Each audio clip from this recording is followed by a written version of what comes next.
IB Nation, welcome back to the Irish Breakdown podcast live here on a Friday, which of course means Notre Dame recruiting hour, but it's got a little bit of a different feel today.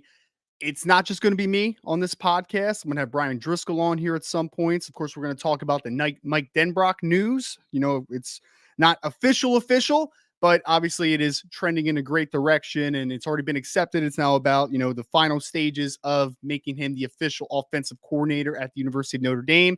But we're also going to get a couple great interviews on the show today. If you were with us on Wednesday, we did our live. It was about a 5-hour live stream bringing on several 2024 Notre Dame commits in the class, just kind of enjoying their day, how everything's been going.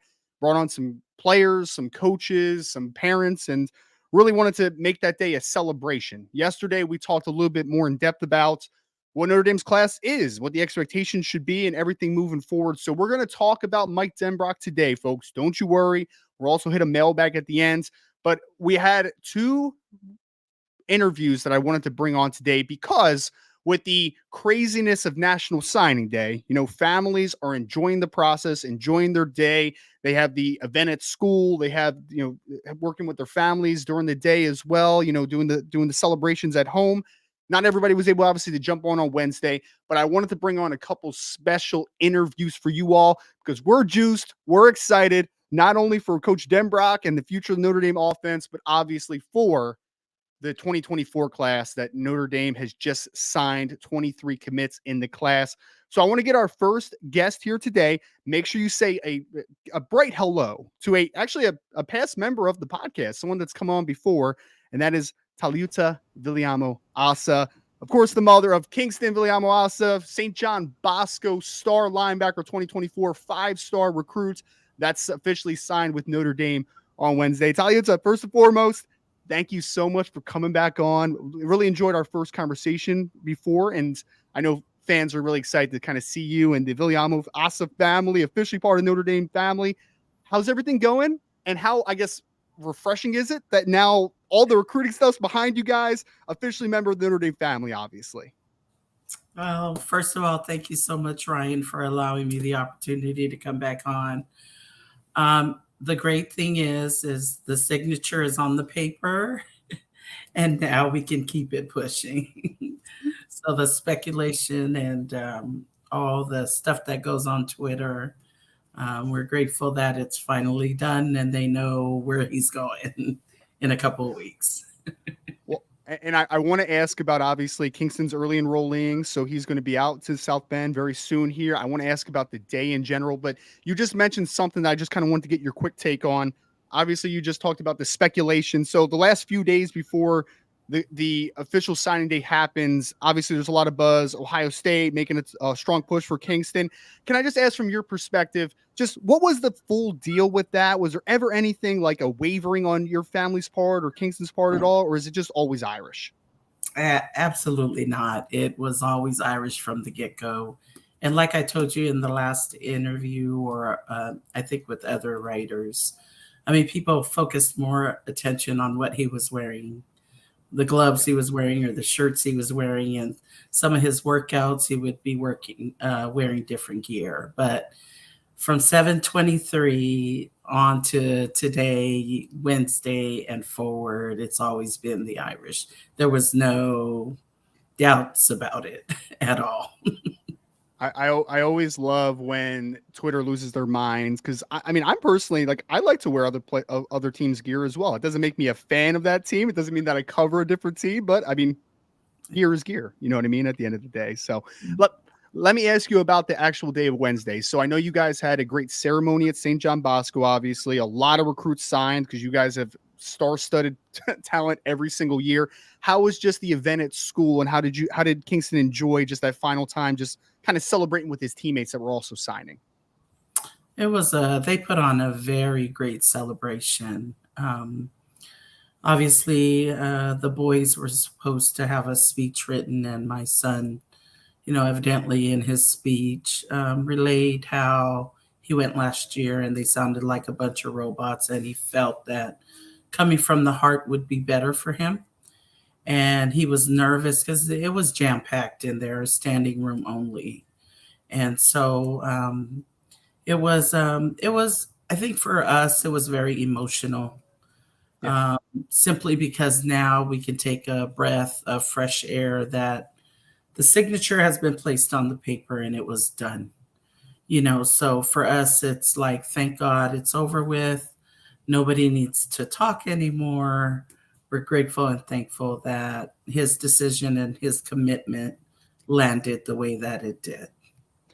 well, I need to compliment Kingston for a second because I heard the speech that obviously they put it on Twitter and everything, and you have a very well spoken son. You really do. I mean, I'm sure that you just because I mean I'm a parent of young kids at this point, but I just can't imagine how proud you are of just the accomplishments he's had. I mean, just that day from your perspective, not as much from Kingston's. Just how proud are you? Just kind of taking a step back and just kind of admiring the accomplishments he has, and obviously the next chapter that's soon to unfold. From a parent's perspective, just how special was that for you?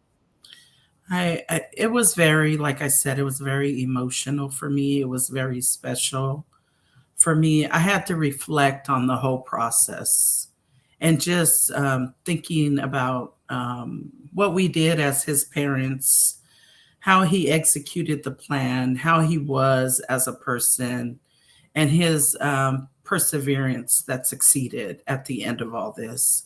So for me, I was just reflecting on the whole journey from 4 years old till now, even including, the downtime of when he was injured and Sure, having to take that whole sophomore season off. I mean, I think I felt I felt him standing on the sidelines and in times where he could have helped his team and in times where it hurt me to see him sidelined.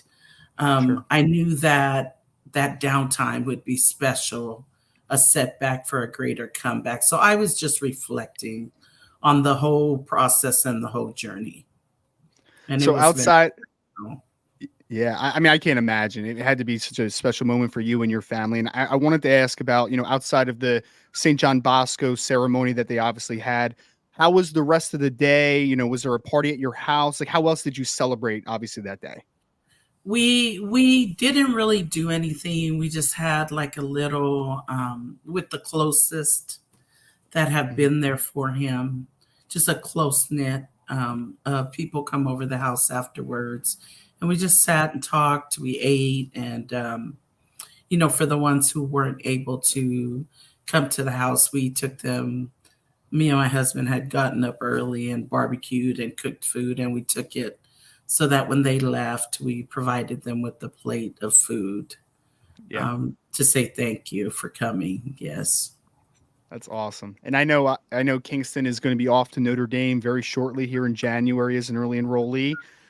I guess first and foremost, what are your emotions right now? I know that we talked about it the first interview, and you kind of had said, like it's his journey. I'm going to support him no matter where he wants to go. And ultimately, he made this decision to go up to South Bend. But as a mother, just kind of your emotions, knowing shortly that that transition's about to happen. I think for me, I don't think I've had a dry eye day since he committed on July 23rd.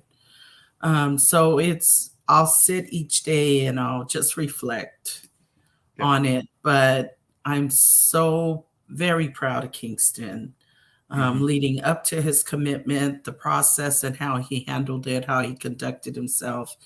I am nervous, but not nervous at the same time. Sure. And I know that he's been grounded. I know that he's a kid who's probably matured beyond his age. And there's an ultimate goal Kingston is trying to accomplish. And Sure. that I believe it confirms and it gives me peace to know that there is a goal that he's working towards. And so I'm comfortable, I'm content, I'm proud, I'm excited, and even more so, I know he will do the right thing. Um, so I'm just I'm proud for my son. Very proud for him. How has Notre Dame, I guess specifically coaches, recruiting department, supports in place? how have they helped maybe to ease that transition a little bit for you? Because I mean, I just remember like my firstborn is 3 now, and I remember the first time we sent her to in-home daycare and then to a regular daycare. Like that was pretty nerve-wracking, kind of trusting someone else's responsibility on your own child, right? Like how has, I guess, Coach Freeman, the recruiting staff, and the supports in place, how have they helped ease, I guess, the nervousness that you have of that transition? I think the last 3 years probably gave us a great indication of who they are. Um, and I don't believe that if there was any mistrust in him committing to Notre Dame, that we would have committed there. However, Sure. I believe we trusted the relationship that we built with the coaching staff and the staff members. I believe we are comfortable and content to be able to release our son and turn him over to them with the most confidence that he will be fine. Yeah. Yeah. It's a kind of a bittersweet moment for Kingston as well, and I would love kind of your perspective on it because I'm sure he's a little nervous, making the move and everything. But I know he's an ultra competitor. How much is he just kind of chomping at the bit to get into those winter workouts, get on campus, and start that next chapter as well? I think he's ready. One thing about Kingston is when he makes a decision, he stands on it. And so from the commitment to the decision to the signing, um, you can tell because of the drive that he has. You can tell he's ready to go. Love it. So we've seen him throughout the years. We know what he's like. We Sure. know how dedicated and committed he is. And even to this day, he's still working out. So, it's definitely, I can see the anxiousness and I can see that he's ready to go. Does it ever amaze you all the things he can do on the football field? Because I'm like watching him right as a linebacker, and I'm like, the kid can process, he can blitz, he can cover. But then I'm watching him, and I know obviously you fell short against Modern Day in the playoff game, but I'm watching him one on one against Chuck McDonald, who's a really good corner, just elevating and having this great touchdown reception in the end zone. Does it ever amaze you as a mom to just kind of watch him and be like, wow, man, like he can just pretty much do anything he wants on a football field, it seems? Well, the one thing I do know about Kingston is he has that drive and that tenacity. He will not stop and he will do whatever he can to try to help his team, no matter what it takes. So it doesn't surprise me. But I am amazed at a lot of the things he does do on the field, or even how quickly he gets from one side of the field to the other side of the field. And just sometimes, I mean, I don't know if you guys saw the Centennial, the game where he jumps over everybody. Yes. I just call it the Troy Polamalu move, and how he just jumps and stops that play. He does amaze me and he does wow me a lot of times. But I think, just this week alone with different things that have been happening with the Max Preps Player of the Year, with the LA Times Player of the Year, with the just yesterday Long Beach Press Telegram Player of the Year. There's just so much that we are wowed about that this kid has done. And yes, we are amazed. I'm amazed too. I'm literally watching him play like tight end, catching touchdown receptions, playing wide receiver, Moss in a really good corner. Like he pretty much can do whatever he wants on the field, which is why I think Notre Dame fans are so excited outside of every aspect of him, right? Like we've talked about it, the spirituality side of the thing, his charisma as a young man, his fit, from a academic piece. Like I think he fits the Notre Dame just lineage and the vibe overall. And can I ask you, because one award that I saw that he is also up for, and I will be down in San Antonio for the All-American Bowl. He's up for the Defensive Player of the Year in that bowl game as well, one of the 5 finalists. Just how excited, I guess that's like kind of the last chapter before Notre Dame is going down in San Antonio and balling out a little bit. How excited is your family and him to be able to get down to San Antonio and test his talents against some more of the best of the country? We are very excited for him. Bosco was a great team to play for, right? a very elite team with stars studded everywhere. But now you have the top 100 in the nation, right, coming to compete against each other. So we are excited that, we've always told our son to earn your spot in every position he played. And mind you, as a kid, he also played running back. So Yeah. he played running back and receiver. So he's, knows both sides of the ball, but we are excited to get to San Antonio. Very excited. I'm excited too because that the banquet they have for the Defensive Player of the Year award is the night before the game. And last year, for people that don't know, Drake Bowen, that actually goes to Notre Dame now, won that award. So I'm hoping Notre Dame can get the back-to-back Defensive Player of the Year award. And I'm so excited that you guys obviously get to get down there and just kind of it's really nice because it's open to people, right? Like they can come and they can watch the practices, they can see how everything's working and everything. I guess is there I don't know if you've talked as much about this part of the transition with Kingston, but is there an expectation from a football perspective that you guys have been able to kind of talk about as far as like what goals year one should be, setting standards, like that type of conversation? We haven't had that conversation. I think our confidence in him, we know that he will assess the situation when he gets there, and he will be determined to get on that field without a doubt. And I guess my last couple questions here are a little bit about the relationships because I know you guys are big on relationships, obviously, right? And I asked a bit about this about after we had the conversation last time, but about how just influential Marcus Freeman, Al Golden, Max Bola, like Al Washington. There's a lot of recruiters, obviously, Chad Bowden on the recruiting side of things that had an impact on your son. Since that commitment happened, Talut, and just kind of leading up to signing day, how have, I guess, the staff members solidified their standing with your family as far as that relationship and development and that trust ultimately? Well, if you can see what's going on in the college world today and how coaches are switching and transferring and changing and stuff like that, ours has been consistent. So it's been consistent since the commitment day. Nothing has changed. We still have been in communication. As a matter of fact, not too long ago for the home visit, Freeman and Chad Bowden came out, but it's been consistent. Ours hasn't changed. It's been the same. Good. That's great to hear. I want to Yeah. ask about Chad Bowden because people kind of got a little bit of a glimpse into his personality. He was just on a podcast recently. If I asked you to describe Chad as a person or as a character, how would you describe him? I think Chad is very passionate. Chad is very funny. Chad is, I think he's very anxious at times of the uncertainty. Sure. Throughout the process, I think there were times where he was nervous. There were times where he was not sure or felt he wasn't sure. But I think he's a great guy. He really is a great person. Um, we've had steady conversations with Chad, and he's been very consistent as well. So he's a great person. And I just love kind of that insight as far as like your relationship with the coaches because it's different than what we get to see a little bit, right? Like Marcus Freeman to Notre Dame fans, they would probably describe him as stoic and very like just kind of has that vibrato around him, as far as like him as a person and the ultimate man and that type of thing. From your conversations over the last couple years, I guess, with Coach Freeman, how would you describe him also as a person? I think he loves family.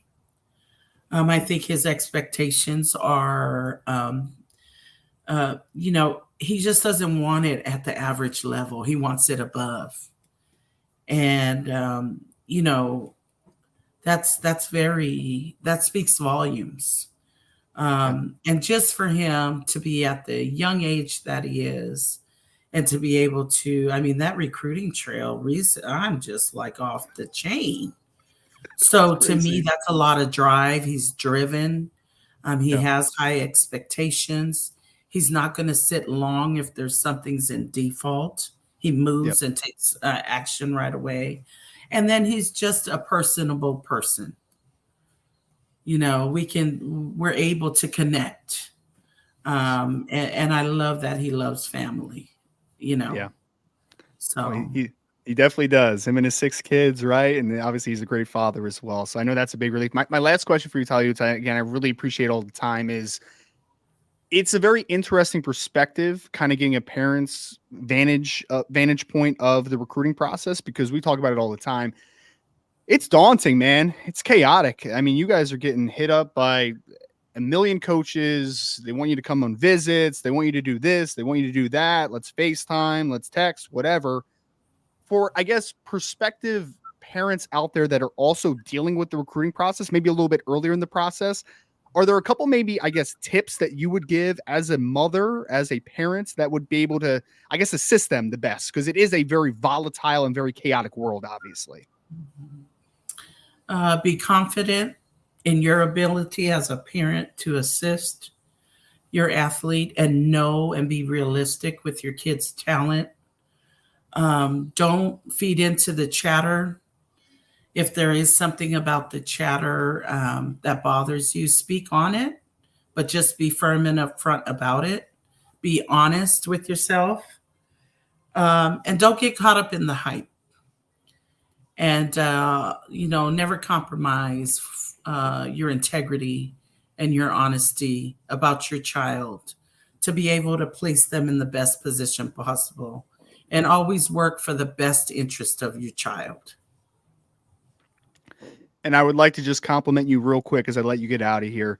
You have done every part of what you just listed there, and I know you were a tremendous support and guiding light for Kingston. I want to personally congratulate you from the Irish Breakdown family here for a second. Congratulations, getting through the chaos, getting finally be Irish. I look forward personally to meeting you down in San Antonio in a couple weeks. But thank you so much for joining the show today, Talut. I really genuinely appreciate it. Thank you so very much for your time. I appreciate you. All right, best to Kingston, and we'll talk soon, okay? Thank you. God bless.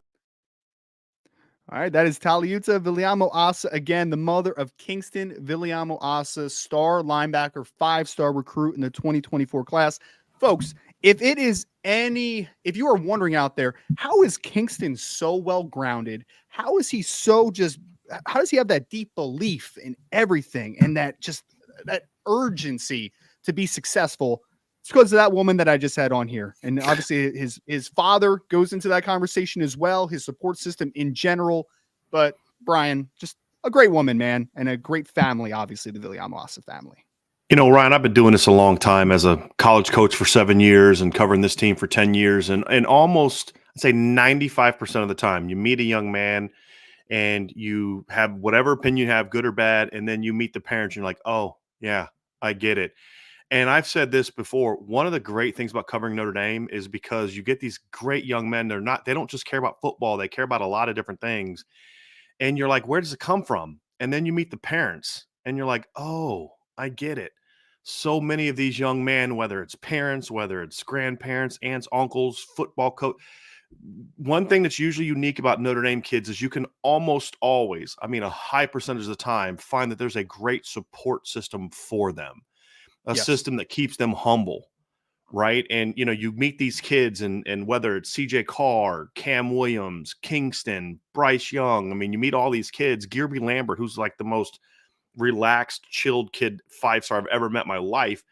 And they don't act like, I go to these camps and I see how some of these other 5-stars act. And you're like, you just don't see that. And then you meet the parents, you meet the coaches, and you meet the people that say, hey, this isn't about that. This is about something else, about greatness and excellence in your life, the kind of man you are, and you find that value. I mean, if you talk to Kingston's mom and dad and grandmother and all these people around him, they're going to say, yeah, we love that he's a great football player. But what I care more about is what kind of young man is he? Right. And I promise you'd find that if you talk to the Carr family, if you talk to Cam's family, if you talk to Gearby's family, if you talk to Brian Young, he's going to say, I care a lot more about what kind of young man I've raised than what kind of football player I've raised. Sure. And I mean, that's the kind of kids that Notre Dame seeks out. This kind of kids that Marcus Freeman wants, but also finding those kids that when they're on the field are dogs.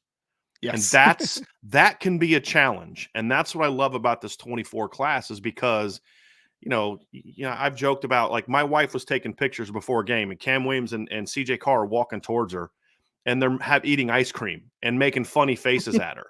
You know what I mean? And just like being silly. And then you see them on the football field and you're like, totally different dudes, right? Manti was like that. Manti Te'o was like that. He was just like, who Manti? Stephon Tuitt was like that. Stephon was just the nicest, politest, yes, sir, no, sir. Mom was in law enforcement, just the nicest kid you'll ever meet in your life. Then you put the helmet on, you're like, I don't want to cross that dude. And that's what makes these Notre Dame kids special. But every time you can almost always track it back to what's at home. And 100%. and no matter what socioeconomic status they come from, because I've met some of these parents who don't have very much money at all. And I've met some that are very wealthy, but there's a common theme no matter what, which is my kid is not just a football player. Yeah. I'm raising a young man, not just a football player. And you meet Kingston's family and you're like, yep, you understand why he is the way that he is. It's so true. And it's true about this next young man you're going to have on the show as well, Ryan. Yeah, I know, because I just told Talut that I'm very excited to meet her down in San Antonio, and Kingston obviously compete down there. Well, our next guest is actually going to be down at the All-American Bowl as well and competing. And that's Mr. Cam Williams, star wide receiver out of Glenbard. And Cam, official member of the Notre Dame family, brother. How's it feel? Feels great. Yeah. It does. It was sinking more when I'm there, but it's good to know that it's like over right now. Well, you had kind of a unique signing day, man, and I want to get into that because I was trying to get you on the show. I know you had the opportunity to celebrate a little bit, but you were working out on the day that you signed. Yeah. You were no stop, man. How was signing day in general? Just kind of enjoying that moment a little bit, but also maintaining obviously that work ethic, getting back to work a little bit. Yeah, it always good since I'm like done with school and they just have like finals going on at the school. I had to wake up early to do my electronic signing. And then I think I probably went back to bed till about 11. Nice. And then, I had my signing at school at about 12:30 our time. Nice. A lot of teammates, teachers, coaches, everything. So it was nice. And then I kind of had to I was trying to kind of hurry up and get out of there because I was trying to go train at about 1. I didn't get this about 1:30 though. No, I usually go at 1 on Wednesdays because that's when a lot of the college guys are back in town, so they all go at 1, and then we play ultimate football or something, and then Nice. that's how you usually get your cardio in because people are going hard, so that's always fun. But then and then hit the weights. Nice, man. Let me ask, I guess, just kind of the family during signing day. I assume they were probably at the signing day at your school. I mean, did you also get a chance to just kind of celebrate with them at night, or was it just kind of low key? Oh, it was just low key. Yeah. Nice. Well, how I guess just their emotions. I mean, did you see the parents shedding any tears or anything? Like, how was their emotions during No, that day? actually, oh man, and I don't know why I'm so embarrassed by it, but I think because at first my coach was like, "All right, dude, you know, when I'm done speaking, you got to speak, right?" I'm like, so the whole time I'm sitting there and I'm preparing what to say. I'm like, all right, I'm just wing it, and I'm the one who ended up getting emotional. I was like, crap, and I felt it coming. I was just trying to keep talking, and then it just came, and I was like, oh god, and then that's when my mom started then That's to shed the tears. toughest. That's the toughest part right there because I don't know if it's better to just keep plowing through it or to take a Yeah. step back and be like, all right, let's sink these emotions in. I don't know which one's a better way. I mean, honestly, I it's mean, kind of no, I mean everyone, I guess, and then I had to sneak in in the middle of my mini speech. I was like, I don't usually shed like this, so give me a second, and then everybody was like, oh, yeah.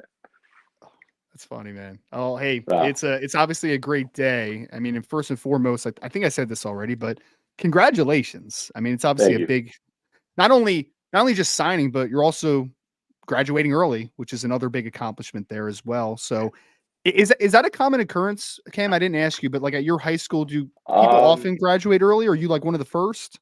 I think some have in the past. I know Okay. a couple personally, and I think this year, I think 4 or 5 did. Okay. How many teammates did you have sign with you? Was it kind of a bigger thing or was it smaller? Oh no, it was just me. So one of our, I think they'll probably sign in February. I think because that's the other one, right? Yeah. Yeah, that's the other one. Yeah, it's still a crazy world that we have 2 signing days now, but that's another conversation. I'm lucky though, Cam, because I talked about this with a few guys on National Signing Day, but you guys had 23 commits going into the day, and by 10:22 Eastern time, everybody was signed. It was a Yeah. very different year than where we were last year. Very Yeah, last different. year, yikes. Yeah, last year was a No, little that bit tough, was. man. I think they were really honest, and I think we also knew that we were tight knit enough not to just pick up and leave. I think last year we could maybe kind of tell that was going to happen. I think this year it was more Yeah. like people have seen like how we are together, how we speak about each other. So that wasn't really going to happen. And yeah, and they were also very, I wouldn't say strict, but like I swear everyone better have their thing in by 7 a.m. And then we were like, all right, man.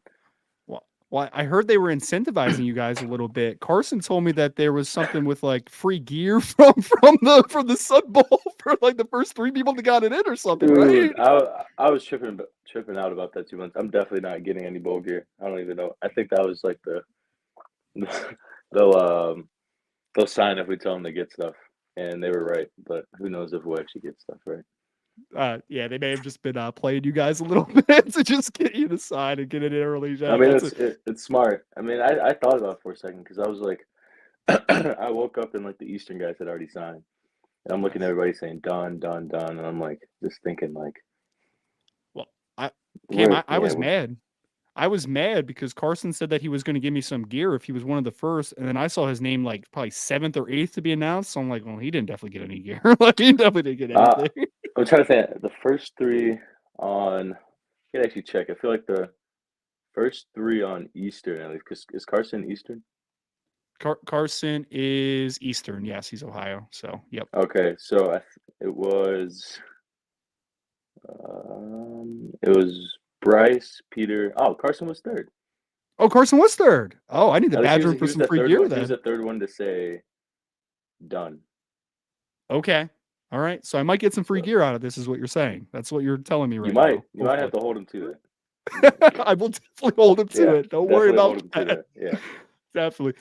Cam, I wanted to ask you about the rest of the class. I've asked this about this before a little bit, but the one thing I love about you guys is leading up to signing day, instead of all the, the back and forth with like people decommitting, flipping, you guys are just challenging each other competitively, which I thought was awesome. I saw you guys talking about, who's the fastest guy, and there was a little poll in there. And then we got Leonard Moore on the show on Wednesday, and we were talking about basketball.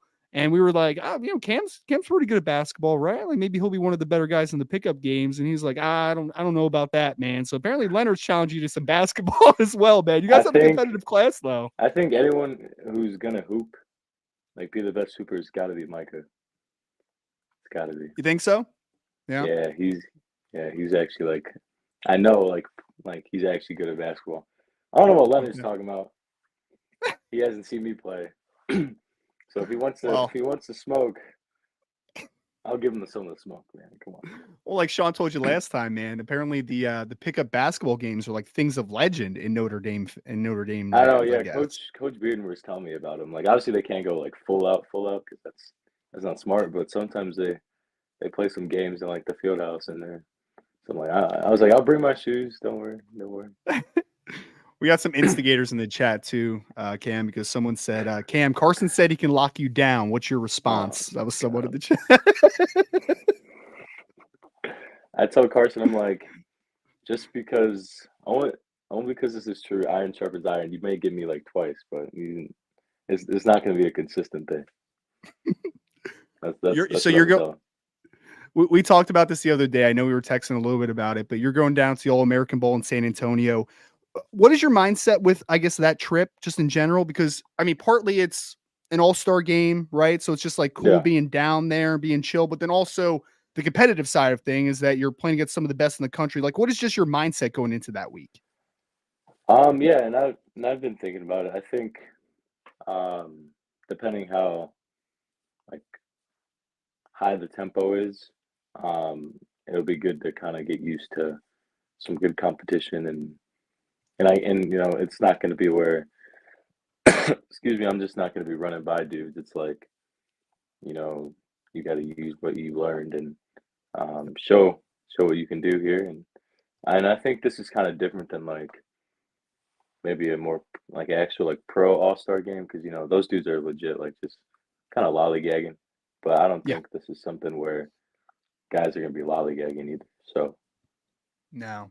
I can say I was down there last year and like it's competitive, man. Like I mean, there's yeah, obviously there's the install periods where you're trying to learn the defense and the offense and running through routes and doing all that type of stuff. But I mean, there's a lot of one-on-ones, there's a lot of team periods. Like they're trying to get the yeah, best out of you, obviously. So oh yeah, you you have the chance. You're one of 5 Notre Dame commits or signees now. I need to stop saying commits. You're signees now that are going to be down in San Antonio. What's it going to be like being around guys like Bryce, like Kingston, and the rest of the crew that's going to be down there? I think that's nice because, well, actually, I don't know exactly the teams, but I mean, I know me and Kingston are both on West, I believe. I don't know about the others, but I think it'd be nice to kind of just have some of your guys that you're going to see. And like, I think once we leave in a week, we'll be at in South Bend, so it's nice to kind of get an intro to each other. So It's such a weird turnaround, man. Like literally going very, from all very, star to enrolling and doing like the winter workouts and stuff. yeah, Uh, we talked about the transition last time you were on, which was only a couple weeks ago. But now that we're getting a little bit closer to making that move and everything's official, man, what are the emotions now as far as like just updated? How are you feeling about that transition and just finally getting to South Bend soon? Um, well, I think it started with like finally being done with high school. Yeah, I think that was kind of like the all right, now I'm kind of close to being where I want to be or closer. Because for yep. months I was just like, I want to be done. Like I think I clocked out of high school like 2 months ago. Not gonna lie. Because I just didn't. And as a guy that graduated early, like that senioritis kicks in very early for you. I mean, my Honestly, senioritis it didn't kicked kick in in until like about like January of my senior year, probably, you know? yeah, it kicked in October maybe.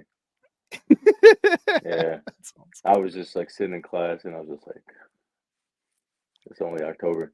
But then it hits worse when football's done. So then Yeah. November comes around and I'm like, dude, this is about to be the longest 2 months of my life. Yeah. And honestly, it, Well, it almost was, but that's fine. it's But almost done back to now. the yeah, but we're back to like the transition process. I think it's just all excitement. Good. That's awesome, man. And I know your boy CJ is already practicing with the team and everything. Have you been checking in with him? How's his process going so I far? have, and I was also there this past Sunday. Nice. Um, just going to like check it out, and obviously I'm pulling his leg, um, just messing with him. But he seems like he's finally settled in, and he's doing good. So I'm happy for him, and then I know he can't wait for all of us to be there together. So Yeah. And we talked about this before, but 15 early enrollees, including CJ and yourself. So you guys are gonna have a big group there, man. I know the that's transition a is going big to be a group. lot easier in that sense. Yeah, So we talked about early goals last time you were on, so I don't want to, kind of rehash those questions. I was curious because obviously there's news breaking that we're actually about to talk about after you get off about obviously Mike Denbrock expected to be the next offensive coordinator at the University of Notre Dame. Are there any early yeah. thoughts from you as far as like that hire? Like how happy are you, I guess, with that decision? When I educated myself on that, kind of like who he is and everything, I was like, okay, well, we're obviously getting someone who's very worthy and fit for the job, and I think everyone should be excited about that. And kind of just looking through like Twitter, like Mhm. media, I can also tell that um, we as a fan base are excited as well. So Yeah, this chat right now is absolutely buzzing. And my kind of my last question for you, because we talked about goals last time as well. I had an article. We had a little brief conversation about Mike Brown, obviously a few weeks ago before he was officially announced as the new wide receiver coach at Notre Dame. yeah, Talk to me, Cam, because I know you had a relationship already with him when he was at Wisconsin. Just what can Notre Dame fans, I guess, expect from him as just kind of a person and the coach that you have seen at least a little bit so far?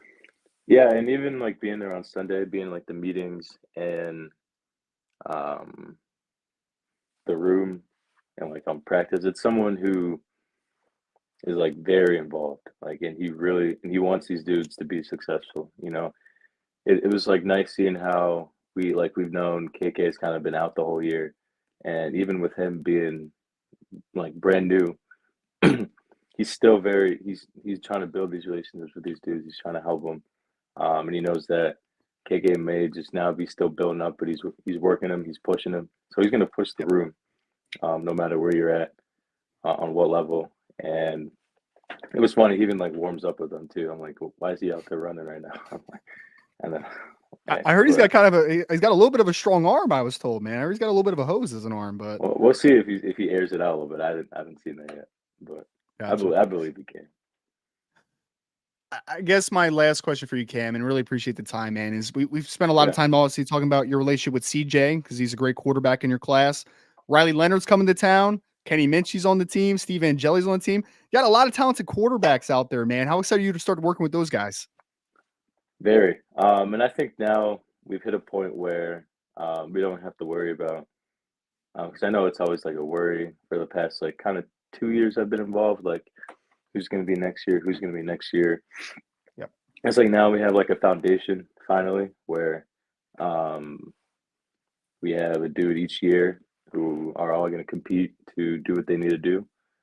And that's important to not have to go looking all the time. So I'm happy with stability, and I'm happy that the stability is all incredible talent. So, and I'm very happy to you guys for a second because you made my job and Brian Driscoll's job a lot easier on National Signing Day because we didn't have to go just crazy with what's this guy doing? Is it flip out? Like it was a great day, man. It was really a great day. I remember last year, and I'm like, wow. Cam, I don't mean to bring you back. My bad. No, man. 2 naps on signing day, y'all. I took 2 naps on signing day. Y'all don't even understand how glorious it was. 10:15, I'm like, it's a wrap. Thanks, y'all. Yep. So, you became my favorite class for that reason alone. That's good. Right there. Y'all don't play a snap in your Notre Dame careers, all 23 of you. Still love all of you because you made my signing day wonderful. Sorry, had to jump in, Cam. Loved it. I'm glad we could help. Yeah. And obviously, Cam, I'm going to let you get out with this, man. Just want to from the Ivy family for a second, want to congratulate you both, not only graduating early from high school, but also obviously finally signing on the dotted line and getting down there. I'm going to see you down in San Antonio, obviously, man, but you enjoy the next few days with your family, holidays and everything. And we'll talk down there. Okay. That works. Thank you. Absolutely, Cam. There you go. Cam Williams, star wide receiver, 2024, now signee, University of Notre Dame. Another great conversation. That was Cam's second time on the podcast. And as you guys can see, he's very confident. He's very well-spoken. He's very diligent. I mean, literally signing day, he was trying to get out of the ceremony early so he can go work out with his trainer, right? So that was a great slow story, little side note there. Great to get a little bit of insight to CJ Carr, into Mike Denbrock, impending offensive coordinator for Notre Dame as well. Mike Brown, new wide receiver coach for Notre Dame, and everything in between. We're going to talk Mike Denbrock next, folks. Before we do, though, make sure you hit that like button, subscribe to the podcast, that notification bell at the bottom of the screen so you know when we have a next show coming up.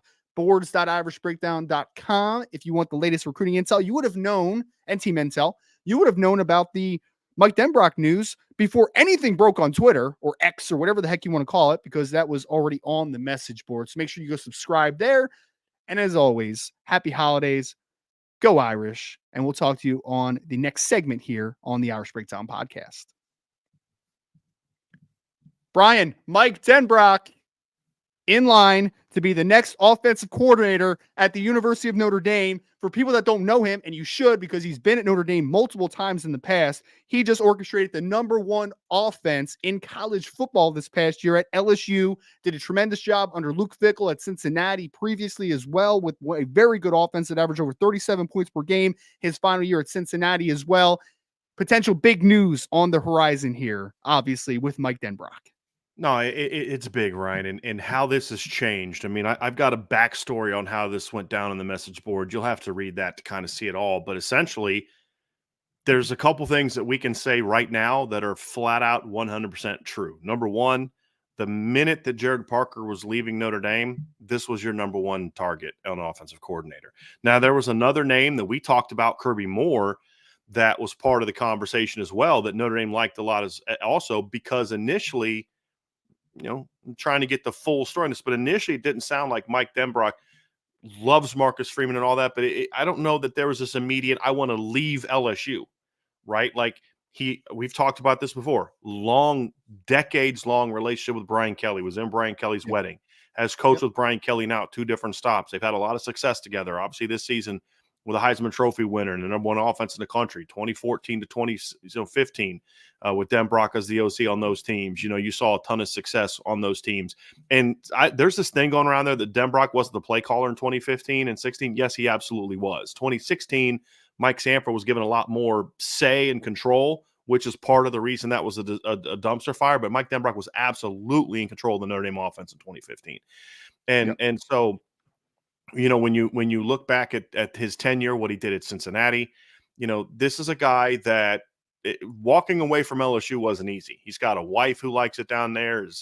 Obviously he's got his kid and all those type of things. This was not an easy decision. And he had already agreed to an extension with LSU that was going to make him my understanding is over $2 million. Yep. And so the relationship with Freeman, go ahead. And he had just turned down Texas A&M, where he was reported to make $2 million a year as well. Well, it was actually more than that. I was told the A&M offer was almost $2.5 million, and he turned it down to take less money to stay at LSU. If that gives you any indication on Mike Denbrock just isn't looking to get out of LSU, right? This isn't a thing where he didn't like it there. He didn't like Brian Kelly. It's not that at all. And as I said, he took a pay cut from what A&M was offering because he was happy at LSU. Notre Dame is different from Mike Denbrock. This is the 3rd time Mike Denbrock will have been a coach at Notre Dame. He was a coach from 02 to 04, coach tackles, tight ends, and then, of course, was a coach here from 2010 to 2016. And so this is a guy that understands what Notre Dame is about. I think he fits at Notre Dame very well. He knows that. And, of course, the relationship with Marcus Freeman played a big role in this too, Ryan, because they obviously coached together for 4 seasons at Cincinnati from 2017 to 2020 and did a great job building up that program with Coach Freeman running the defense, Coach Denbrock running the offense. So he's very familiar with what Mike Denbrock does. And so this is obviously, this was your number 1 target. Second thing it says, I'll just put it like this. There's obviously a perception about what Notre Dame does or doesn't do as far as committing to the program. And we've talked about things in the past, but look, you can put all that aside. I don't care what the past is. And I'm talking about right now, there is no question with the Lauren Landau hire and the Mike Denbrock hire that Notre Dame had a money is no object view of this. Coach Freeman, tell us what you need to go compete for a championship, and we'll go get it done. That's what I've been told by multiple people. Because Lauren Landau is not a name that a lot of us knew anything about. But as I've talked to people, and I think, Ryan, I believe you've talked to people as well that are in that world of strength conditioning. This is a big name, Now, he's not into the team stuff, but if you're a big time, if you want to be a first-round NFL draft pick, if you're an NFL player trying to get the best training in the offseason, this is the dude you go to. We've talked about some of the names: Christian McCaffrey, Peyton Manning, Von Miller, guys like that. And he's in the private sector making a lot of money. You not only have to commit to paying him, but there's a lot of things that he wanted that also Marcus Freeman wants that are going to require a substantial financial commitment beyond just what you're going to pay him and likely an expanded strength team, right? Sure. Same thing here.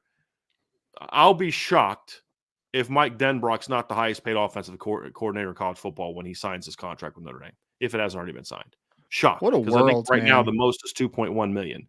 I'll be shocked if Mike Denbrock's not making more than that this next season. So Notre Dame Ryan was just like, look, what do we got to do to go out there and get the best of the best? And Marcus Freeman said, I'll go get it. And he didn't say this directly, but I'll go find it if you'll pay for it.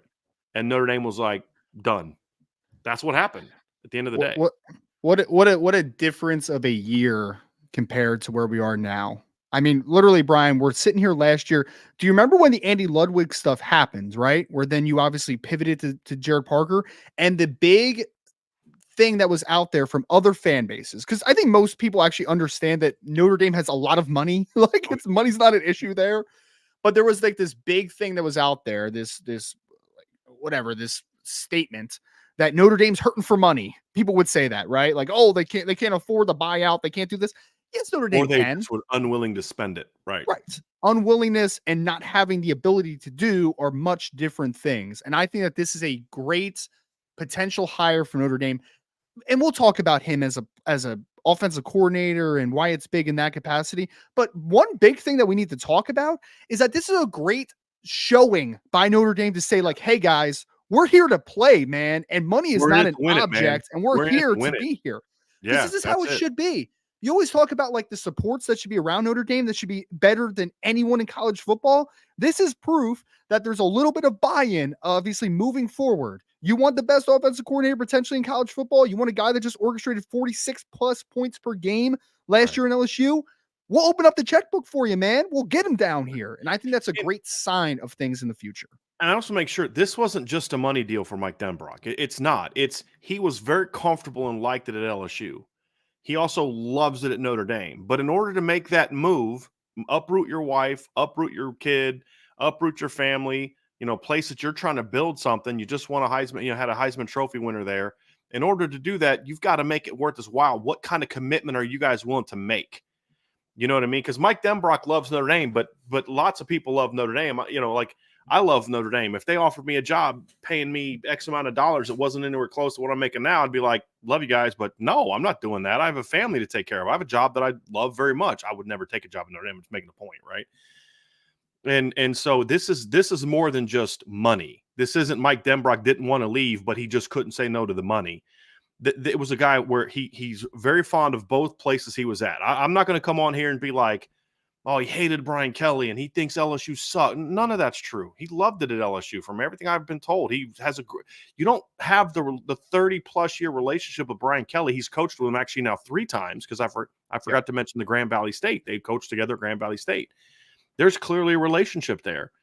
You don't just walk away from that just because you're getting paid top dollar. It's also because you're going somewhere where I also know that head coach and I have a great relationship with that head coach. And I believe what he's trying to do at a place whose mission is very similar to why I'm a football coach, which is it's not just about winning and losing is important, but it's also about we're here to develop young people. He knows that Marcus Freeman believes in that.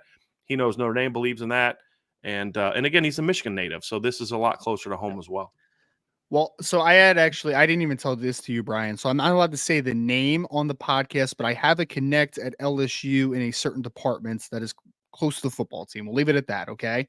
And this was a surprise to some down there because to your point, he was comfortable there, man. He liked it down there. Hey, as an offensive coordinator, you got all that skill talent to work with.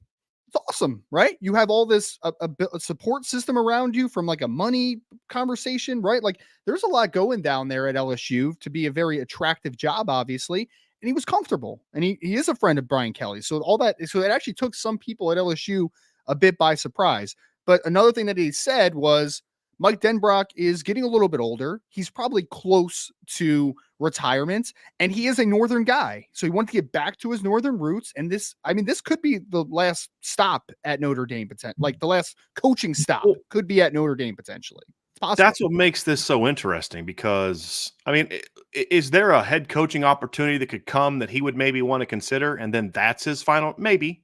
I don't want to sit there and say like he's going to retire at Notre Dame. I don't want to speak for Coach Denbrock in that regard, but I think there's something to that, right? He's 59 years old. And he's not a guy that's necessarily had a deep desire to just jump around all the time. That's why he stayed at Notre Dame as long as he did the second time. It's why he stayed at Cincinnati for as long as he did. And the reason he left Cincinnati was Brian Kelly got the job. And he was going if Brian Kelly doesn't get hired at LSU, Mike Denbrock's still coaching at Cincinnati the next couple of years until Luke Fickell leaves. And then who knows what he would have done. So I just want to make sure that there's going to be a lot of dunking on Brian Kelly today. And I'm all for that in some regard. But this isn't a situation where there was anything negative about Brian Kelly. Clearly Brian Kelly was willing to give him a nice pay raise and Coach Denbrock agreed to that pay raise. Now the board of trustees, you could argue maybe they dropped the ball a little bit, but that only impacts the buyout, right? Because when Notre Dame's negotiating with Mike Denbrock, they're not negotiating against what his current salary was, which I believe was like about 1.4, 1.5 million. They're negotiating against what his extension is going to pay him. Right. which I would imagine is probably around 2 million, maybe a tad less, Yeah. maybe right around there. It's going to be around there. And so that's the number you're negotiating on that. What benefits Notre Dame is the buyout is going to be off of the old contract, not the new Right. one. Since Right. it wasn't signed by the board of trustees, then that's not a binding contract at this point in time. So that part I would imagine helps Notre Dame out quite a bit. But at the end of the day, I was told that basically if Mike Denbrock wanted to come to Notre Dame, money wasn't going to be the reason he chose not to. It was going to be because he just chose not to. And Just initially, comfort. I think he was leaning towards staying. And so props to Coach Freeman, because this was partly a recruiting job. You know, Sure. it wasn't like he had to be convinced to come to Notre Dame. It was more about, you know, like you've got to feel really good about where you're going in order to leave behind what he left behind. And again, a comfortable situation. They're recruiting some very good players there. And again, that relationship with Brian Kelly can't be discounted. I mean, guys, we may have our feelings about Brian Kelly. And I know that Mike Denbrock hasn't always agreed with every decision Brian Kelly's made, but there's a respect there between the two of them. Sure. That you can't deny. You don't get fired by someone and then go back to them if there's not a good relationship. Yeah, and there, him getting right? fired was not something Brian Kelly was overly happy about. Sure. Like, it wasn't like Brian Kelly. Like, Brian Kelly didn't throw Mike Denbrock under the bus after 2016 and use him as a scapegoat. That's not how that firing went down. It was more of I have no choice. I mean, he literally had no choice. You know what I mean? And so that's the thing, is like, it wasn't a typical, hey, you're not getting the job done, you got to go type of firing. And again, I want to make sure that we'll have our fun dunking on Kelly, but I also want to make sure that when we talk about facts, that we're being accurate in those facts. And post 2016, when he did get let go, it was not a typical firing in that Brian Kelly was unhappy with the job Mike Denbrock was doing. It was, we went 4-8, and this is kind of the demands that are on me as the head coach as far as what needs to happen next. And that's kind of what it went down. So that's why you would see him willing to go back to LSU despite what happened in 2016. And I'm sure there were some conversations about that, right? And that's probably why Mike Denbrock got a pretty big pay raise to go from Cincinnati to LSU, right? But at the end of the day, we can talk about the process. I think we've put a good handle on that. There's something on the message board about that, which, as you said, Ryan, not only did we have that news out very early this morning, but we also I put a backstory up on the message board. Just 2 more reasons why you need to be on the message board, everybody. But the big thing is this is let's focus on the now. This is a huge move. It's a statement move. It's a move that says this was the best offense in the country, the most explosive offense in the country. They averaged 8.5 yards per play. The last team to average over 8 yards per play was the 2018 Oklahoma team.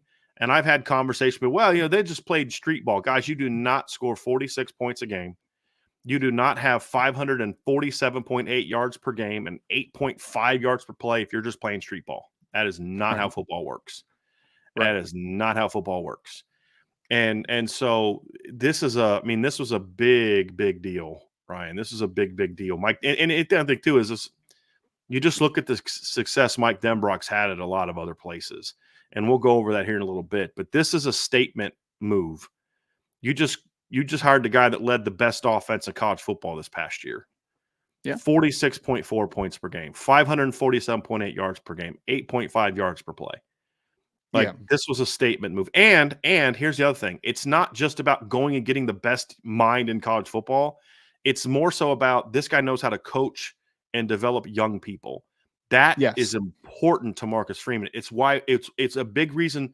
Like, look, he's not hiring guys that can't coach, but he's making sure the guys that he's getting that can coach are emphasize we're developing young men. That's why Mike Brown was the guy. And here's the other thing is, I was told this from the very beginning, even when it was looking like Kirby Moore was going to be the guy, that Mike Denbrock was Freeman's number 1 target this offseason.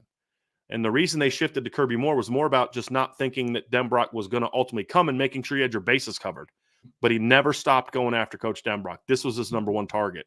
Mike Brown was the only receiver target. There was literally nobody else in the conversation when they hired Mike Brown. Marcus Freeman is going to this offseason with a very much a sense of purpose. And he's setting his eyes on, he's like, we're going to go get it done. And it's not just bringing in very good football coaches. If there's any more clear sign that Marcus Freeman was unhappy with how this season went, not just the product on the field, but the manner in which certain things were going into the product on the field, you can just look at the way he's handled these two coaching hires. When people say, Yeah. oh, he's hiring buddies and all that kind of stuff, fine. Okay. Because the last two I'll take times this, Mike buddy. Denbrock I'll take and this, Mike buddy. Brown were together, they went 22-2, made the Peach Bowl, lost to Georgia by 3, and made the playoff and lost to Alabama in the playoff. You know what I mean? So I'll take that. I'll take those buddies. If this is a buddy, I will be okay with it, because you know what I Yes. know just happened with Mike Denbrock the last 2 years at LSU, Brian. We could talk about the numbers. You know, you mentioned over 46 points per game, 8.5 yards per play. Crazy numbers this past year. Mhm. But you know what he also did? He took some broken parts and made them better as well at LSU. Jaden Daniels, go look at his career arc at Arizona State. Started nice, went way down over his next 2 years. Okay. He comes to LSU, first year, very good. Second year, Heisman. He fixed Jaden Daniels. Call it what it is. He helped to get Jaden Daniels to reach his potential. He did that. Malik Neighbors. I don't know what Malik Neighbors was doing 2 years ago. This past 2 years, though, he's been fantastic. It's Right. been phenomenal. What they got Right. out of Brian Thomas this year, incredible. Really good stuff. That LSU offense was in a bad spot before Mike Denbrock got there. Bad spot. Yeah. And he turned them into the best offense in college football in 2 years. That's what he did. Let's dive into that a little bit, Ryan, and just kind of talk about the success that Mike Denbrock has had. Because if at 59 years old, the first time he had done something like this was this year with Jaden Daniels, you could say, you know what? Like, and we've seen that before, where you just get the right players and you just everything just kind of goes right and you strike gold. But let's just kind of work from the beginning. First offensive coordinator job for Mike Denbrock was in 2014. He took over a Notre Dame team that in the 3 previous years had failed to score 30 points per game in each of the 3 previous years under Brian Kelly. They were 29.2 in 2011. Actually, the 4 years under Brian Kelly, they'd failed to score over 20 to get to 30 points a game. And if you actually, let's actually kind of look at this here, Ryan, because I want to be very, very specific here. In 2010, Notre Dame scored 26.3 points per game, 29.2 in 2011. 25.8 in 2012 and 27.2 in 2013. In his first year as the offensive coordinator, Notre Dame scored 32.8 points per game. In year 2, they were at 34.2 points per game. And in year 3, they were 30.9. But I have some asterisk numbers for 2016 because I take out the Hurricane game as well, because that was just such an absurd game. But if you take out the Hurricane game, Notre Dame was at 33.5 points per game that year, in a year where otherwise was a disaster. They were losing games 38-35, 34-31. I mean, they were scoring points. Their just defense was terrible. In the 3 years prior, they averaged between 405.8 to 413 yards per game. In his 3 years there, if you take out the Hurricane game, they averaged between 444.9 points per game and 466.4 points per game. In the modern era, which is World War II to now, Notre Dame has had 2 offenses that averaged over 200 yards per game rushing and 250 yards per game passing. One of them was in the 70s, and I think it was 70. I'd have to go back and look at it again, to be honest. I don't even want to say it because I put it on the message board. I'd have to go back and look at it again. But the other one was 2015 under Mike Denbrock. That year, Notre Dame went yards per play 6.1, 7.0, 6.4. The 7.02 in 2015 set a modern day yards per play record. That now modern day means from the end of World War or the beginning of World War or no end of World War II to now. Okay, and then and we saw balance. I mean, Notre Dame rushed for 207.9 yards per game in 2015, 258.5 passing that year. Cincinnati in the 2 years prior, or the year before he arrived, they were scoring 19.3 points per game. And by his last 2 years, 20 and 21, they were up to 37.5 and 38.6.9. In his last 4 years, they averaged between 172.6 rushing yards per game, and then the other 3 years they were 208, 212, and 239. And then it jumped up. So obviously jumped up significantly. So at those schools, he didn't have quite the passing attack that he had at Notre Dame because he didn't have the quarterback like Everett Golson or Deshaun Kaiser until really his last couple years. And then you saw a lot more balance from that offense, especially in Desmond Ritter's last year, because you and I weren't super high on Desmond Ridder coming into that 2021 season, and he was much better that season, Oh, and yeah. the offense became a much Like better 30 passing team. touchdowns that year, right? Or Yes, something 30 like and that. 9, that 30 and 8 that season. Yeah.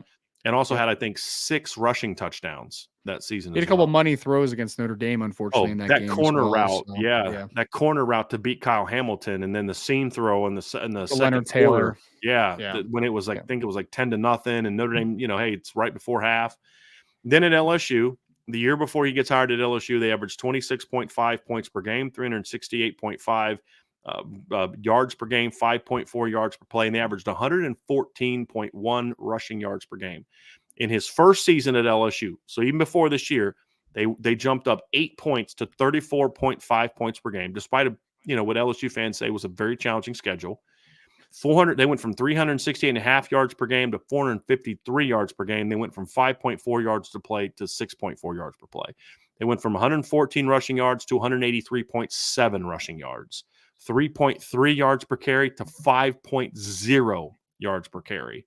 And then, of course, this year they made another huge jump from 46.4 points per game, 547.8 yards per game, 8.5 yards per play, 213.5 yards per carry. And I would argue he did these last 2 years with an offensive line that wasn't a great run blocking offensive line and a very unhealthy running back room. Literally, they just couldn't stay healthy the last 2 years. Now, you benefited from having a quarterback that could be mobile. But my whole point is, you use that to your advantage. Everett Golson was a different type of player than Deshaun Kaiser or Malik Zaire, and he adjusted to that, adapted to that. And that's something that we'll discuss a little bit further in some of the questions is Mike Denbrock has run variation. He has run different offenses at each of his 3 stops. It's looked different. And there's been some influence from the head coach in certain areas and things like that. But it was like the Notre Dame offense looked different from the Cincinnati offense, which looked different from the LSU offense.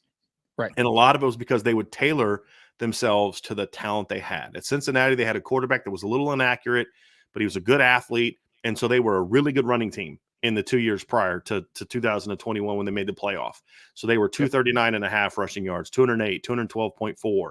You remember that one year with Hayden Moore at quarterback, and who was the running back? They had a really dynamic running back in Cincinnati in 2018 at Cincinnati. Yeah, I'm trying to remember the kid's name.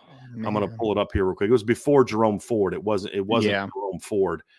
It was 2019. It was Michael Warren. That's who it was. Michael Warren was a monster. Yeah. He's a little tough dude. Yeah. And then they had Jared Dokes, who had over 500 yards that year. Desmond Ridder had over 600 yards. And in 2020, they averaged 212 yards per game. Ryan, their leading rusher, had 673 yards. Yeah. Right. I mean, so it was a group. It was a group effect. It was a group impact that season. They had 3 different players with at least 7 rushing touchdowns. In 2021, they had more of a home run back situation and then a really good receiving core.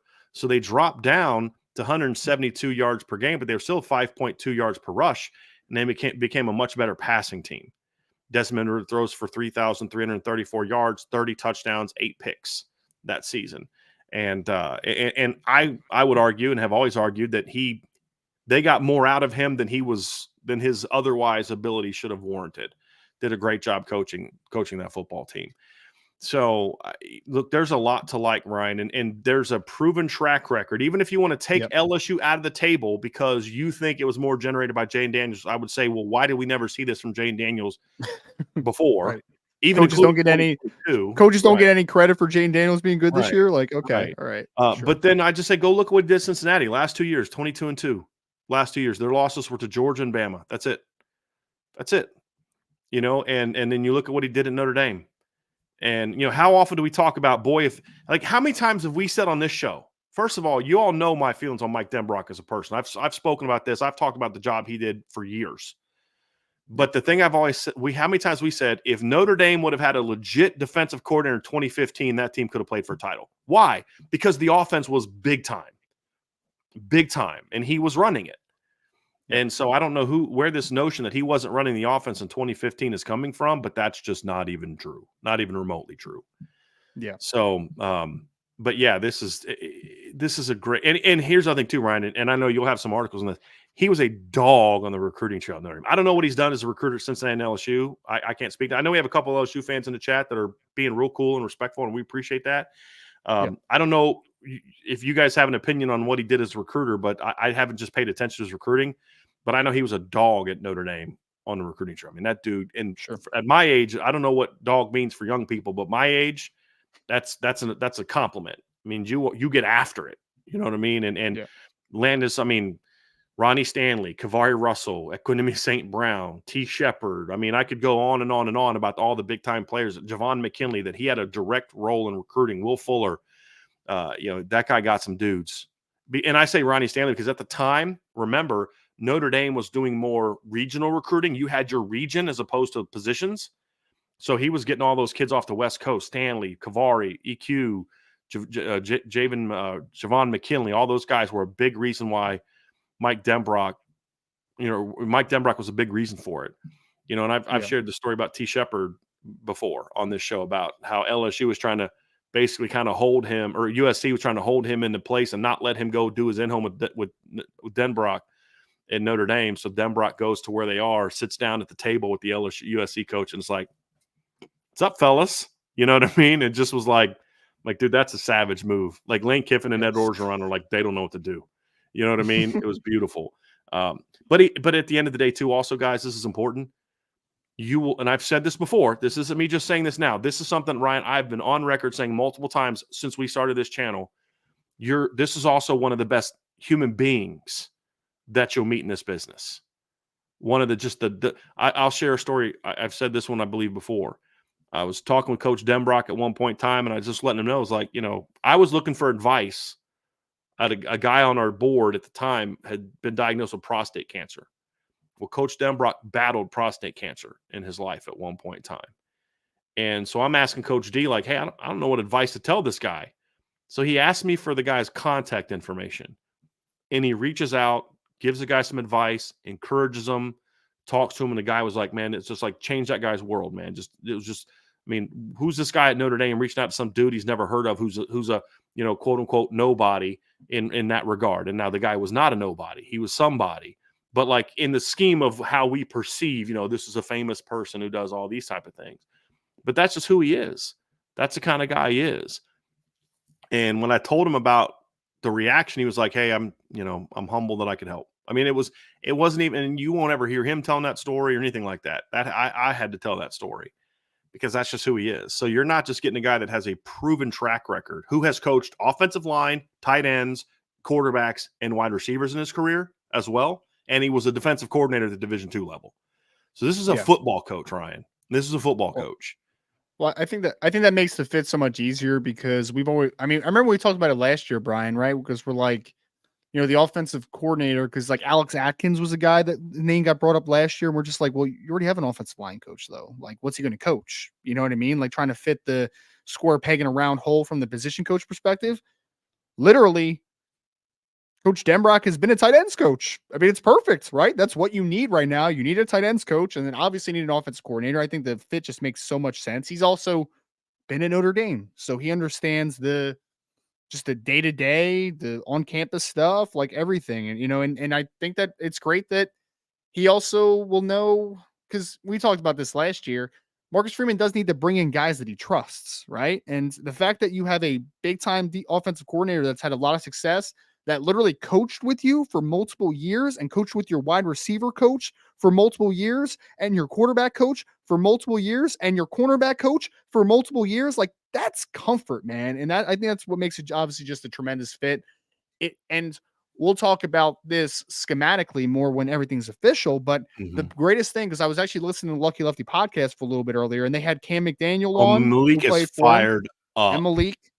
Well, one thing they said, Brian, I think it might have been Cam McDaniel that said it. He's like, scheme wise, like it's nothing like crazy. It's just that he understands who his playmakers are, and he curtails everything to those playmakers to get them involved. And you talked about that earlier. It's like some years that might be your running back. Some years that's Malik Neighbors. Some years that's Brian Thomas. Some years that's going to be your big time dual threat quarterback. Like whoever the playmakers are offensively, no matter where he's been, Coach Denbrock has showed that when he knows who his guy is offensively, his star, his playmaker, he can get him the football. And I think that's what Notre Dame needs more of. It's not scheme driven. It's those dudes are dudes. Let's get those dudes involved. Let's get them space. Let's make them their playmakers that they can be.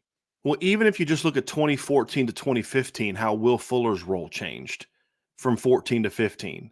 Will's first breakout season of 14, and let's not forget he was the receivers coach on those teams as well. But Will goes and has a year where he has 76 catches, 1,100 some yards, 15 touchdowns, lots of tunnel screens, quick game. They'd take some deep shots, but it was, certainly took some deep shots. I remember Everett hitting him on a I think a go ball or a post route against Rice, first game of the season. They'd throw deep to him, but it was because Everett was a guy that, get the ball out quickly and those type of things. And so his role changed. Well, the next year, Malik Zaire is going to be the quarterback. And so it's built around, hey, let's be more balanced. We're going to run the football. We're going to throw the ball down the field. And you come out that first game against Texas, and it is a master class of offensive football. Getting him the football, getting Amir Carlisle the football. And in that game, they lost their starting running back. And they had to adapt and adjust to what they were going to do. In the next game, they lose their starting quarterback. And you have this team that you built the whole offseason, you built around Malik Zaire. And then you can see the offense evolve as they kind of go through the season. And it starts to fit a little bit more the things that Deshaun could do that weren't better or worse than Malik, but just were different. And so to be able to have the best offense we've seen at Notre Dame in a long, long time and do so where you did almost all year with your backup quarterback, your backup tight end, and you didn't have your starting running back, again, speaks volumes about the job he did because, again, it's not like Lincoln Riley where it's going to be like a million, like, wow, what crazy stuff.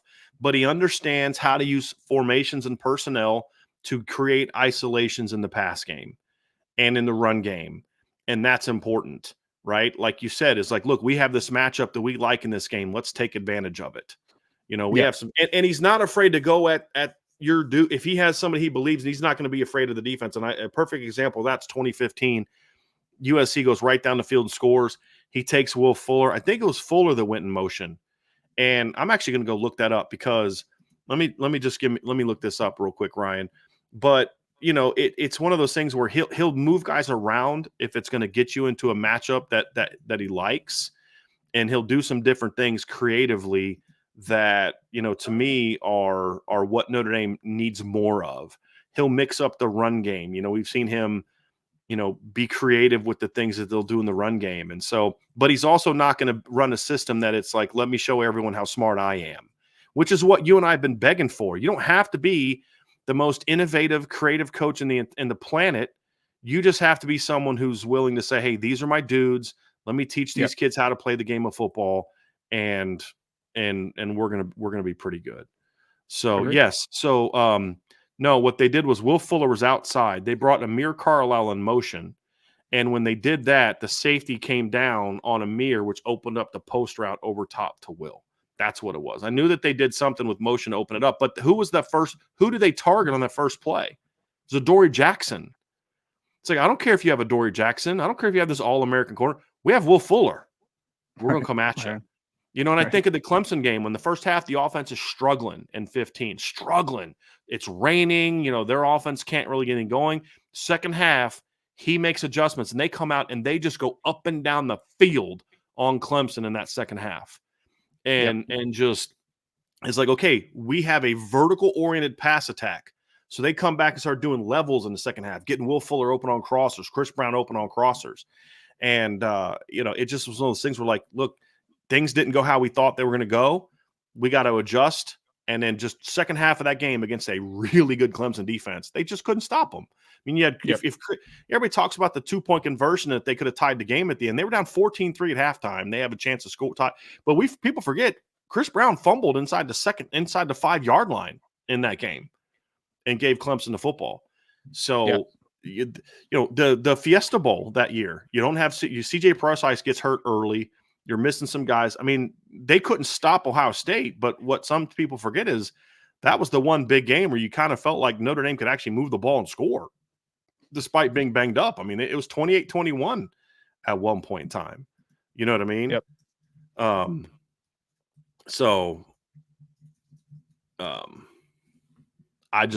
fired up about it, man. This is a good move. This is good. And he's also not the kind of person, or I'll say this last thing, I'm sorry. He's also not the kind of person that has that kind of personality where he has to be the guy. Everybody shut up. I'm the man. He's someone who will say, hey, this Dylan McCullough guy, this guy knows his stuff. Let me take advantage of that expertise.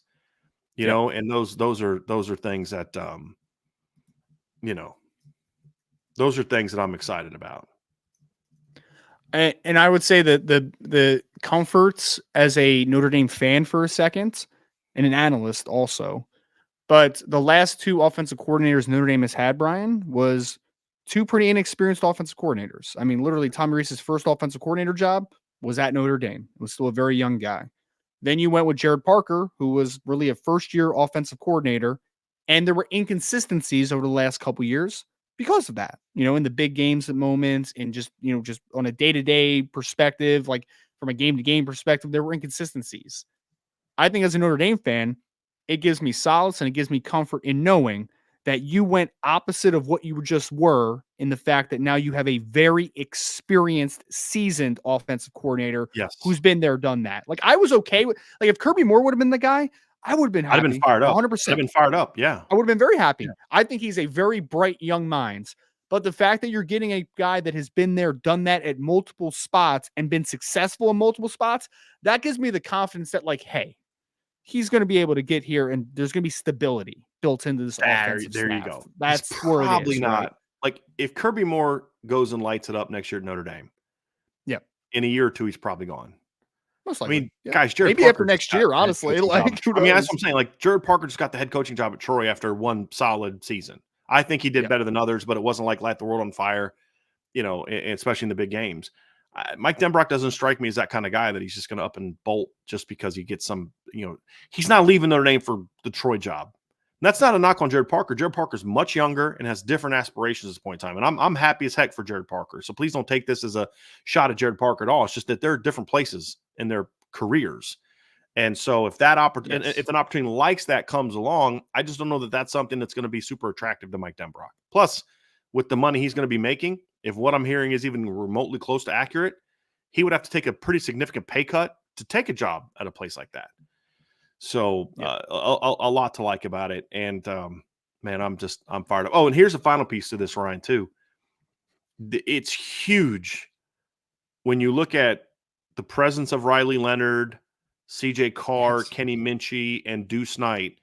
Denbrock is a coach who's proven track record with those type of players. And now they're a little different, right? So like Kenny Minchie has a little bit of Everett Golson in him, not the runner, but like just the kind of the gunslinger. He's had success with that. You know, Deuce Knight has a lot of, different body types, but a lot of Deshaun Kaiser, Malik Zaire in him, right? Jaden Daniels, he's shown he can win with that type of quarterback. And so, you know, Desmond Ridder is another dual threat guy. When his offenses have been at their best, he's had dual threat quarterbacks. And that's what Notre Dame wants. Riley but Leonard is, yes, which is what Deuce Knight it's what is. Deuce, but he's also someone who's shown that even if he doesn't have a quote unquote dual threat guy, but at least a good athlete like CJ Carr, like Kenny Minchie, he has no problem building an offense that drops back and throws the football. And we saw that with Everett Golson in 2014.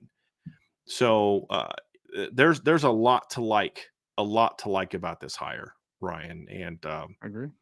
Just a great move for Notre Dame. And it's again, I'll say it again, it's a statement hire. I'm so far because that's the biggest thing. It's a statement fire. It is a hire. It is we're letting the college football world all this crap you thought about us, and that's not who we are. This is who we are. You needed that type of example, I think, too, in Marcus Freeman. Like, I mean, Marcus Freeman, because Marcus Freeman's that very like stern, competitive, confident guy. But you need a couple of those power moves where you're like, we're here to play, boys. We're not going anywhere. I think that's 100%. And for this, and I've already done it on Twitter a little bit, right? On this podcast, though, I'm just going to be excited and I'm going to be optimistic because I think that this is a great hire. On Twitter, if you want to follow me at Rise and Draft, I'm going to be super petty and throw shade at Brian Kelly because he lost his guy. I'm going to do that on Twitter. On here, not as much. That's a great like cherry on top. Well, I mean, but I'll say it. Core, I'll say this, Ryan. I've given you my intel and what I know. I don't know that this is true. This is just my opinion, borderline wish. I don't think that it was lost on Jack Swarbrick that one of his final moves as AD is this hire and what it means. Yeah. Because remember what Brian Kelly said, they wouldn't support me they wouldn't give me what I needed. So he said, so Jack Swarbrick said, really? First of all, that's complete BS. I've said that all along. I mean, this is the whole thing. I've said this. Jack Swarbrick had as much, if not more, to do with the post-2016 turnaround than Brian Kelly. Because Brian Kelly was looking for jobs to leave when Jack Swarbrick and his team were out looking for Mike Elko and Chip Long and those type of guys, right? Those were Jack Swarbrick hires, much more so than Brian Kelly hires. And when nobody hired Brian Kelly, then Brian Kelly's like, okay, cool. Well, and that's from the horse's mouths with some of those hires. It's like, yeah, I talked to Kelly kind of towards the end, but Swarbrick and his guy at the time were the ones that primarily talked to me until we kind of got down to, this thing was kind of getting close, and I was going to do my interview and all that kind of stuff. So those are facts. And you talk about the facility upgrades. You talk about the scheduling, getting Kelly weaker schedules, softer schedules, all those different type of things that Jack Swarbrick did that resulted in why Brian Kelly was in his first 7 years, had 2 years with 10+ wins and had nothing but 10+ wins in his last 4, right? That's what it kind of coincided with. So, yeah, I'm not going to support you, really. We raised $1 billion to build the indoor facility and completely renovate the stadium and put new turf on the field and do all these other things you wanted. Notre Dame went from hardly paying their assistant coaches to a top 10 in paying assistant coaches under Kelly. And I don't support you? Okay, because I didn't give you a chef? All right, I'll show you how much I support my head football coaches.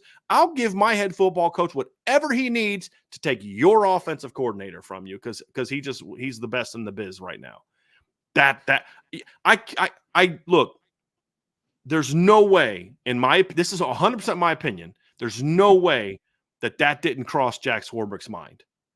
Look, this is a competitive, arrogant guy, and most people to achieve what he's achieved in life, you have to have that. You can't just be you have to be competitive. You have to be really, really sure of yourself and really, really confident in yourself.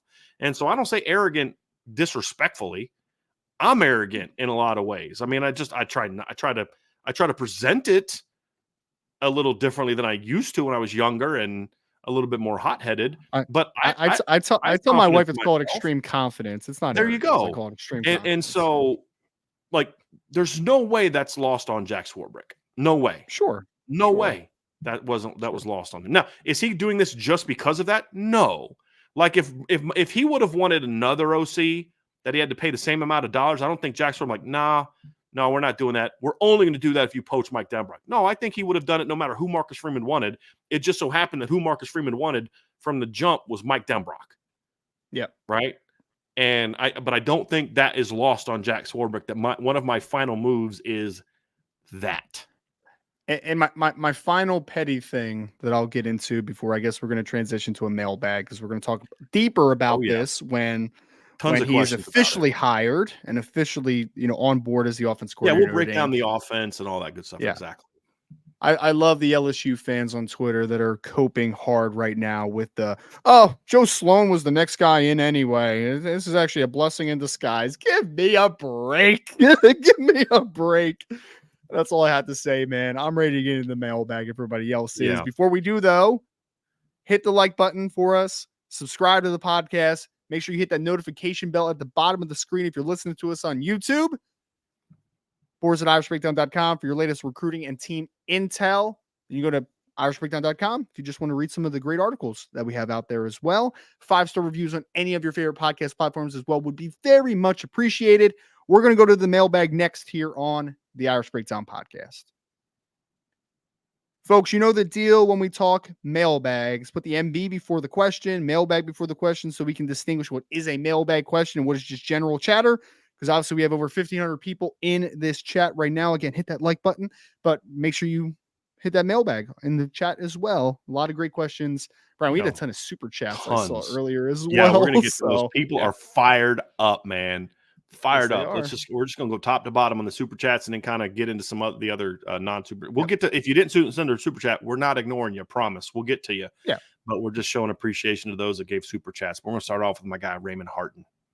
And Raymond with the super chat. Thank you so much, sir. Marcus Freeman era. Love this hire. Same, sir. Big fan of this hire.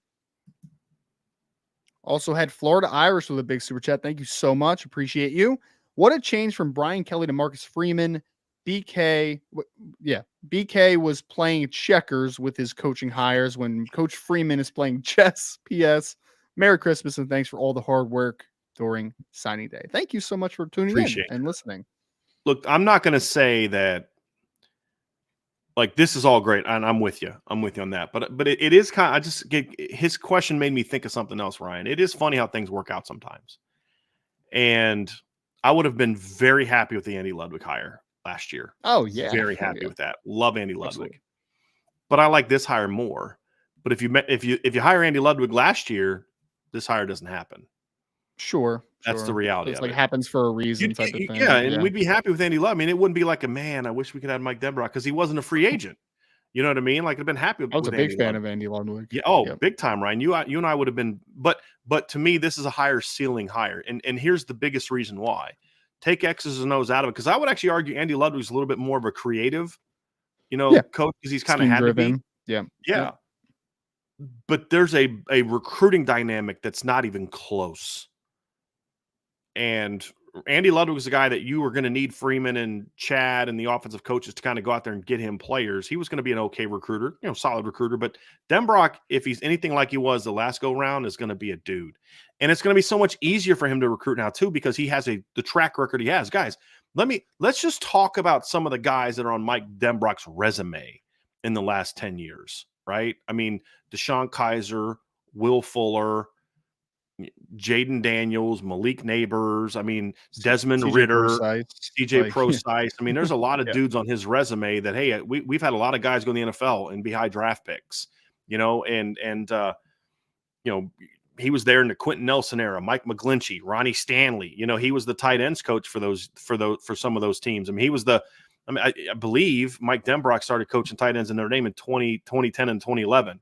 Do you remember what kind of happened in 2010 and 2011? You had this cat named Kyle Rudolph, but then all of a sudden, out of nowhere comes Tyler Eifert, right? That's another guy on Mike Denbrock's resume. Then he moves to wide receivers and does what he does, with wide receivers, recruiting and coaching up Will Fuller and the different guys he had there. TJ Jones went and played in the NFL. DeVars would have if he didn't get in trouble. It just the track record that he had was just outstanding. It's just truly outstanding. And man, it's hard not to be fired up. And he had a couple guys, I believe, at tight end at Cincinnati when got drafted as well. I know the Wiley kid got drafted, right? Did Leonard Taylor get drafted? Josh Wiley. Leonard Taylor either got a late round or a PFA, but he got an opportunity though. He had an opportunity. So the track record speaks for itself, Ryan. I mean, yes, his resume is so much more impressive now in the recruiting trail than it was when he was out getting Kavari Russell and Javon McKinley and Ronnie Stanley and guys like that. It's just far more impressive now than it was then. I would also say with him being, right around 60 years old and having the experience he has too, I don't think Marcus Freeman's bringing him in to run Marcus Freeman's offense, right? Like you're bringing him in to be himself. Like there's an identity aspect, right? But you're still running your offense. Correct. But he also knows what Mike Denbrock's philosophy is, and it's in line with what he does. I mean, ultimately at the end of the day, and we'll dive more into this. If Mike Denbrock, and there was a really good question that was asked about this that we'll get into later. If Mike Denbrock's running the offense he wants to run, it's going to be a balanced offense. It's not going to be throwing for 350 yards a game and running for 120. Now, he'll do that if he needs to, if that's what the personnel dictates. But that's not what he'll want to recruit to. Yeah. And so to me, it's like, look at what drove their recruiting classes when he was the OC. 14, they signed Quentin Nelson, Alex Barr, Sam Mustipher. 15, they signed Jerry Tillery, Tristan Hodge. 16, they signed Liam Eichenberg, Tommy Kramer. You know what I mean? Like, guess what they were doing? Yeah. They were loading up on big-time offensive linemen. That's not a 2015.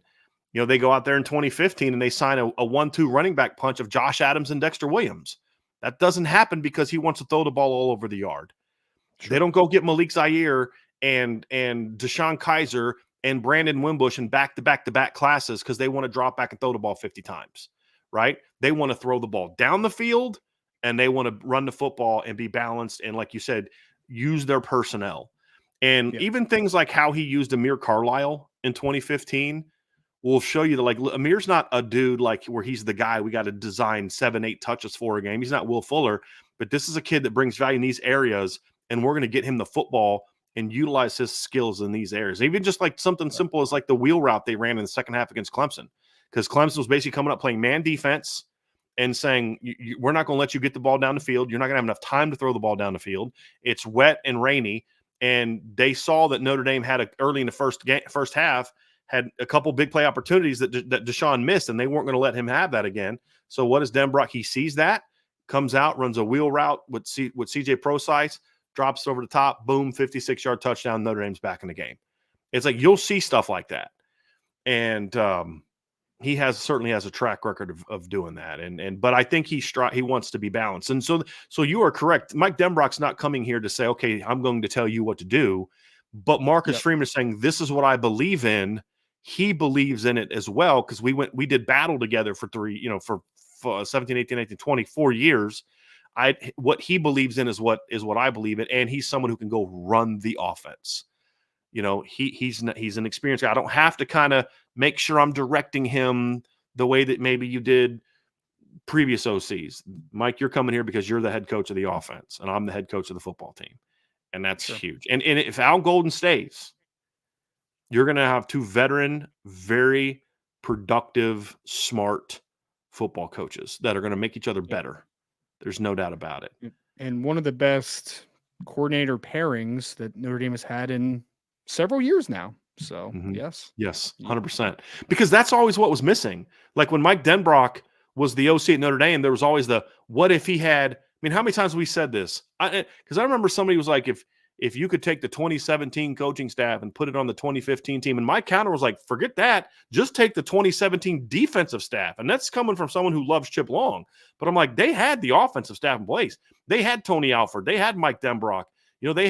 Tony Alford left after 14, but they had Mike Denbrock. They had Harry Heastan. And it was like, you had the players. You just needed the defensive coaches. And, man, goodness gracious, I'm fired up about this. We had Brian Chesanik with his super chat. Thank you so much, Brian. I've listened to Driscoll for almost a decade now. My biggest takeaway is Notre Dame can really do this, but with the right people. It's never the enemy. It's always your own people, Nas. No, I mean, you're absolutely right. And that's what's so exciting about this is what a poet, Nas. What a poet. He was. Tremendous lyricist, by the way. He's certainly in my top 5 all time. But it's just one of those things, Ryan. I know you and I have agreed on this for a while. There's nothing inherent about Notre Dame that makes it impossible to win a championship outside of their unwillingness to do what it takes to go out and do what they need to do to win a championship. Right. Yeah. And this move kind of and look, we can have whatever opinion we want about Lauren Landau, and I have my reservations as someone who's not a strength guy, and I've said, like, as a coach, I'm just like, guy's only been doing it for 5 years. I have some concerns, but anyone you talk to that knows anything about strength conditioning will tell you this guy is legit. Anyone that's worked with him, who's played professional sports, will tell you, right, this guy's legit. So you trust that. But the fact is this took a substantial financial commitment to get him. It took a substantial financial commitment to get Mike Denbrock. And from what I'm told, it was never a question. It was like Marcus Freeman didn't go into this process, from what I'm told, thinking, gee, I hope that they'll support me. It was just, okay, it was basically do what you have to do. And as long as we kind of support, I mean, you got to make sure you don't go out get some guy who's an awful human being, but he's got, but as long as the guy fits what we're trying to do as an institution, do what you got to do and we'll support you. That is we can debate whether it's been like that or it doesn't matter. I don't care what it's been like. I'm telling y'all what it's like right now. And that's huge. Huge for Notre Dame. Agreed. Huge. We had John A1. What's up, John? Well, he can coach tight ends. He was twice the tight end position coach at Notre Dame to 2002 to 2004. He had Anthony Fasano, 2010, Kyle Rudolph. Denbrock is the perfect hire. I forgot about that. I forgot about it at Fasano. You know who else? Fasano was a good player, man. Yeah, hold on a second. I actually John Carlson too. John came. I think John was in the 05. I have to go back and look, but I think John was in the 05. I'll look at that, Ryan. Just give me 1 second. Because there's something else I'm looking at here real quick too that I think is kind of funny. Let's see here, because I believe It's not him. I'm trying to find this because I believe I could be wrong on this, and I don't want to say it if I'm inaccurate, but it looks like the stats are not up there. But I thought that he also coached Marcus Freeman as well at Notre Dame, but not that Marcus Freeman. But he might have been actually a little bit before. You remember they had a tight end from Cretin-Durham Hall in Minnesota whose name was Marcus Freeman, who played tight end at Notre Dame. Yeah. Well, you would have been pretty young at the time, Ryan. Yeah. But no, I mean, you're correct. You were correct. Was he also handsome like our Marcus Freeman? I don't remember. It's not usually part of my evaluation process of players. But no, I mean, the track record is impressive. I mean, he's coached NFL guys at tight end. He's coached NFL guys at wide receiver. And again, he was also but in 2002 to 4, he was also the tackles coach. So, yeah. Versatile. Mm-hmm. He's a football coach. I mean, that's what it used to be like that. You have to coach a little, you have to know everything. And it wasn't as specialized as it kind of is now with younger people. Sure. BK from ND. Thank you so much for the super chat. Brian, I need you to see this. Earlier today, I spelled your name with an I on the message board. We have the same name, both spelled with a Y, and I still screwed it up. My apologies. Take my money. You told me a 50 spot when you spell my name wrong and we have the same name, man. That's because it's rare. We don't have a lot of people like Brian with Y's. We got to stick together, man.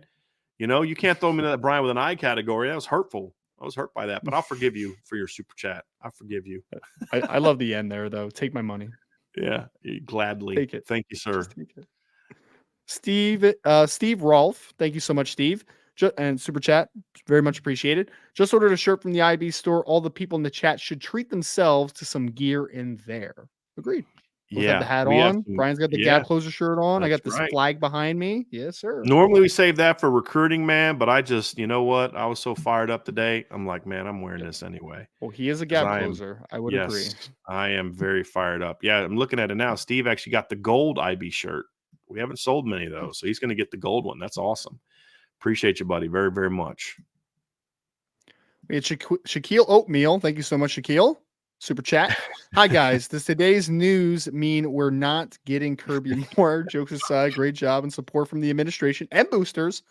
Let's hope this is the new standard and approach. I mean, that's the big thing, Shaquille. Like, it's the support, right? Like, it's the approach to making a statement, which I think is a great positive step. There's no doubt about it. And yes, I can guarantee next year Kirby Moore will not be in South Bend.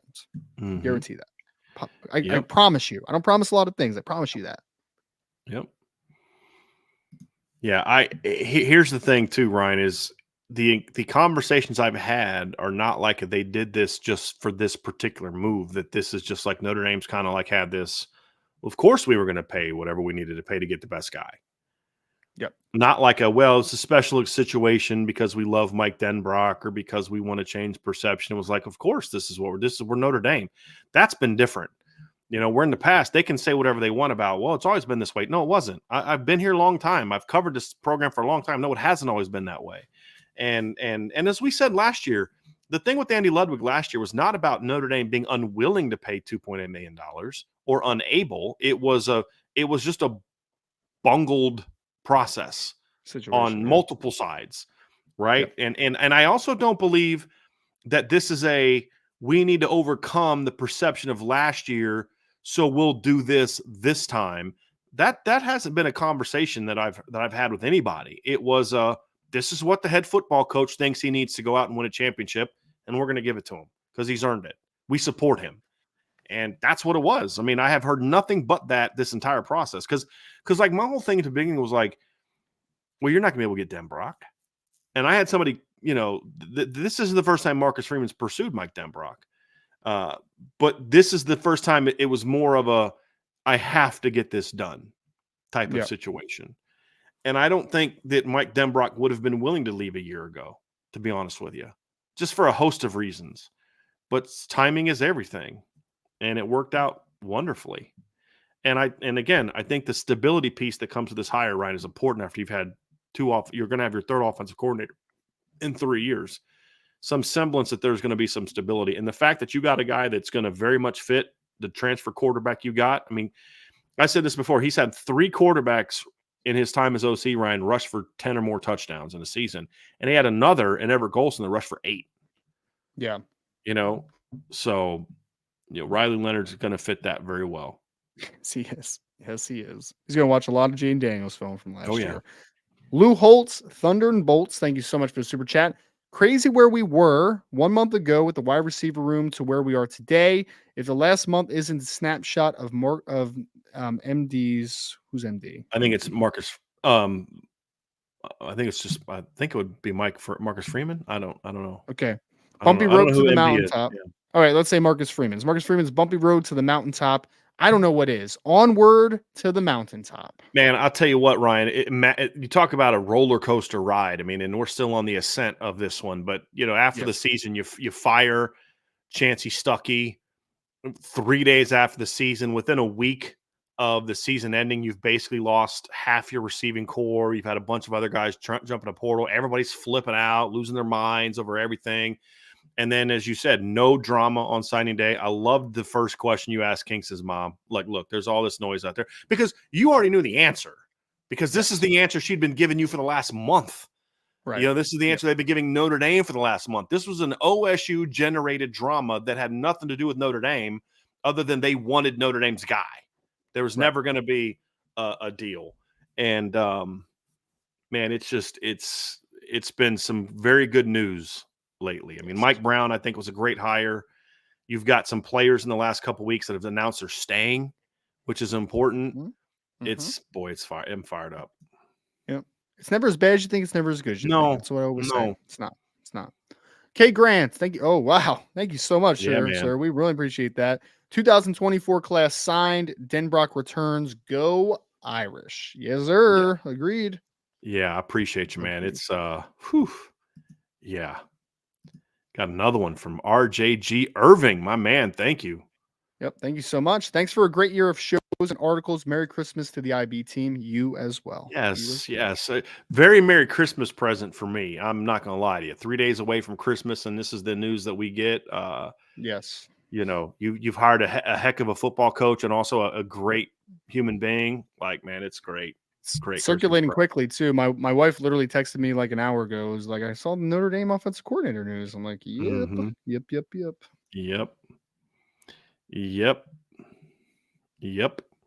So yeah, we'll see, man. We'll see.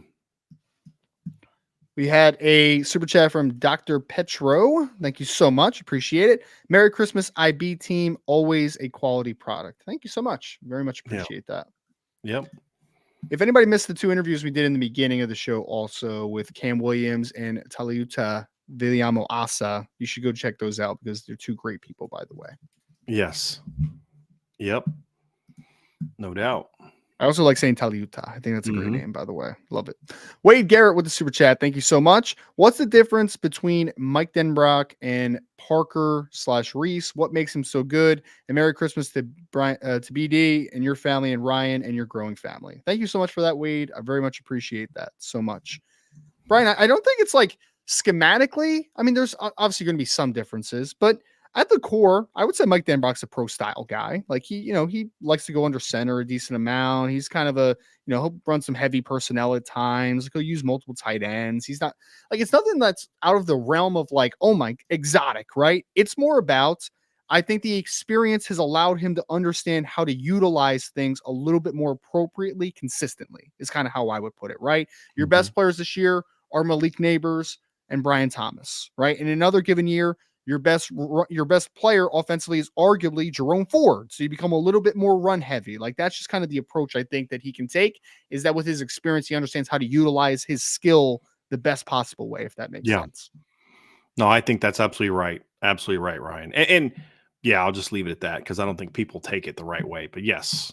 I mean, look, he has things he believes in schematically. I promise you that every coach does. That's worth a grain of salt. You have things that you say, hey, in this moment we're going to go here. But with Denbrock, it's going to vary from year to year because it's going to be more generated by who we are. Who do I have a quarterback? Hey, we could run this play with Everett at quarterback. I can't run this play with Deshaun at quarterback. Or we could run this run scheme with Malik at quarterback, but I don't want to run that with Ian Book a quarterback, because Malik was a little sturdier, or we would do this with Deshaun Kaiser, but I can't do that with Ian Book, just as an example. I mean, he didn't coach Ian Book. I'm just making a point because Deshaun Kaiser was 6'4", 240, and Ian Book's 200 pounds, right? So, I'm not going to run as much Q power with him as I did with Deshaun, right? I mean, so there's always those points of I'm going to throw the go ball more with Malik than I would with Jack Cohn kind of thing, right? He's going to tailor it to what his team is, but within that, there's philosophies he believes in, but it comes down to, and you talked about this, Ryan, he is someone who's very much a player-driven coach. And what I mean by that is he is going to look at the team he has, not the team he wants, and tailor to it with certain philosophies that don't change. And then you go recruit the team that you want. That's what you do. And that's going to be a big part of it. Absolutely. We have Brandon Plensner. What's up, Brandon? Thank you for the super chat, sir. Appreciate it. How confident are you that Marcus Freeman lets Denbrock run the offense his way with his scheme, philosophy? Will he let him open it up? P.S. Merry Christmas, Vince. Well, again, yes, he's going to run his offense, but part of the reason you bring a guy like this in is because it's going to be a seamless transition, right? There's going to be a lot of the same terminology, Ryan. There's going to be a lot of the same emphasis on certain things. This isn't going to be a throw this playbook out. He's going to adapt to the terminology that's already here and all that kind of stuff, and like we always hear. But he's going to run the offense the way he wants to run the offense. That's the whole point. And he's not making this move if that's not happening. Agreed. And I want to say something too about people talking about Vince. So, again, when Vince made the comment he did about, he was a little too strong on it, but even at the time we were saying it's unlikely going to happen. And we weren't. I don't even know what this comment was. So he made it. He's like, there's no way that Denbrock's going to come. Oh, right. Okay. But we even said at the very beginning, it's very unlikely because at the time it was unlikely. He was not planning on coming. And also Vince knows people that know the Denbrocks. And that was what they were being told is he's not leaving LSU. It wasn't that he doesn't want to come to Notre Dame, it's he's not leaving LSU. Can I say this, Brian? Can I say this to strengthen your thing? I talked to my source from LSU that kind of talked about this today. They were a little surprised. Yesterday, I talked to him, and he was adamant that Mike Denbrock's not going to Notre Dame. Yesterday, yesterday. I talked to an LSU source that's very connected who said the same thing. He's not leaving. So this wasn't like a definitive thing from the start. Is the point. A week now, you should never say never, right? And I talked to Vince about that, but there was nothing wrong with what he said as far as the belief that he wasn't coming. There's a reason that we were reporting that Kirby Moore was probably going to be the guy, and it just wasn't us was reporting that because at the time I don't think Denbrock was planning on leaving, but just the sales pitch from Coach Freeman, and I also think too. Mike Denbrock was here during a time when Notre Dame was not really committing to football the way that he's seen at other places, especially in the SEC. The fact that they were willing to kind of do what they did to get him was a bit of an eye. When they came back with, hey, we'll do this, that was a very eye-opening thing for him.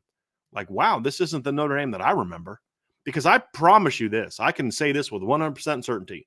Mike Denbrock is what there are some Notre Dame coaches, Ryan, over the years that have had this sort of, well, you can't win here mentality because they didn't want to do the work. Mike Denbrock is not one of those coaches. Chip Long was not one of those coaches. Harry Heastan was not one of those coaches. Tony Alford was not one of those coaches. And there haven't actually been many of them. He's always been someone that would say, if we can do this, this, and this, we can flat out win here. And it was never if we can pay players, if we can get in kids with 2.0s. It was never that. It was if we can really be the best version of Notre Dame, meaning buy into who we are, buy into the kids are got to be different here. I know who I got to go recruit, but just give us the resources we need to go do those things. We can win here.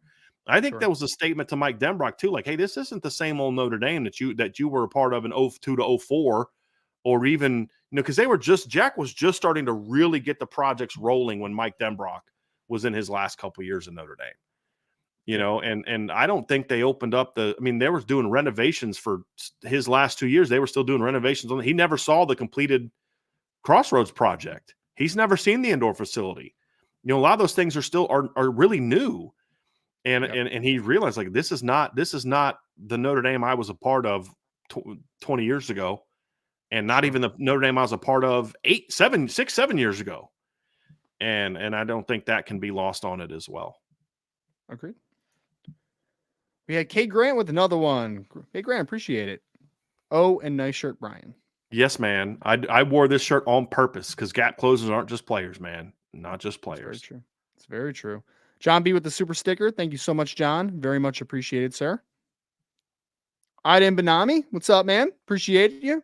National Signing Day IB show was absolutely amazing. Those interviews and hearing all the stories, great. Also, how amazing Notre Dame is as a whole. Ryan, you killed it and hosted that show with ease.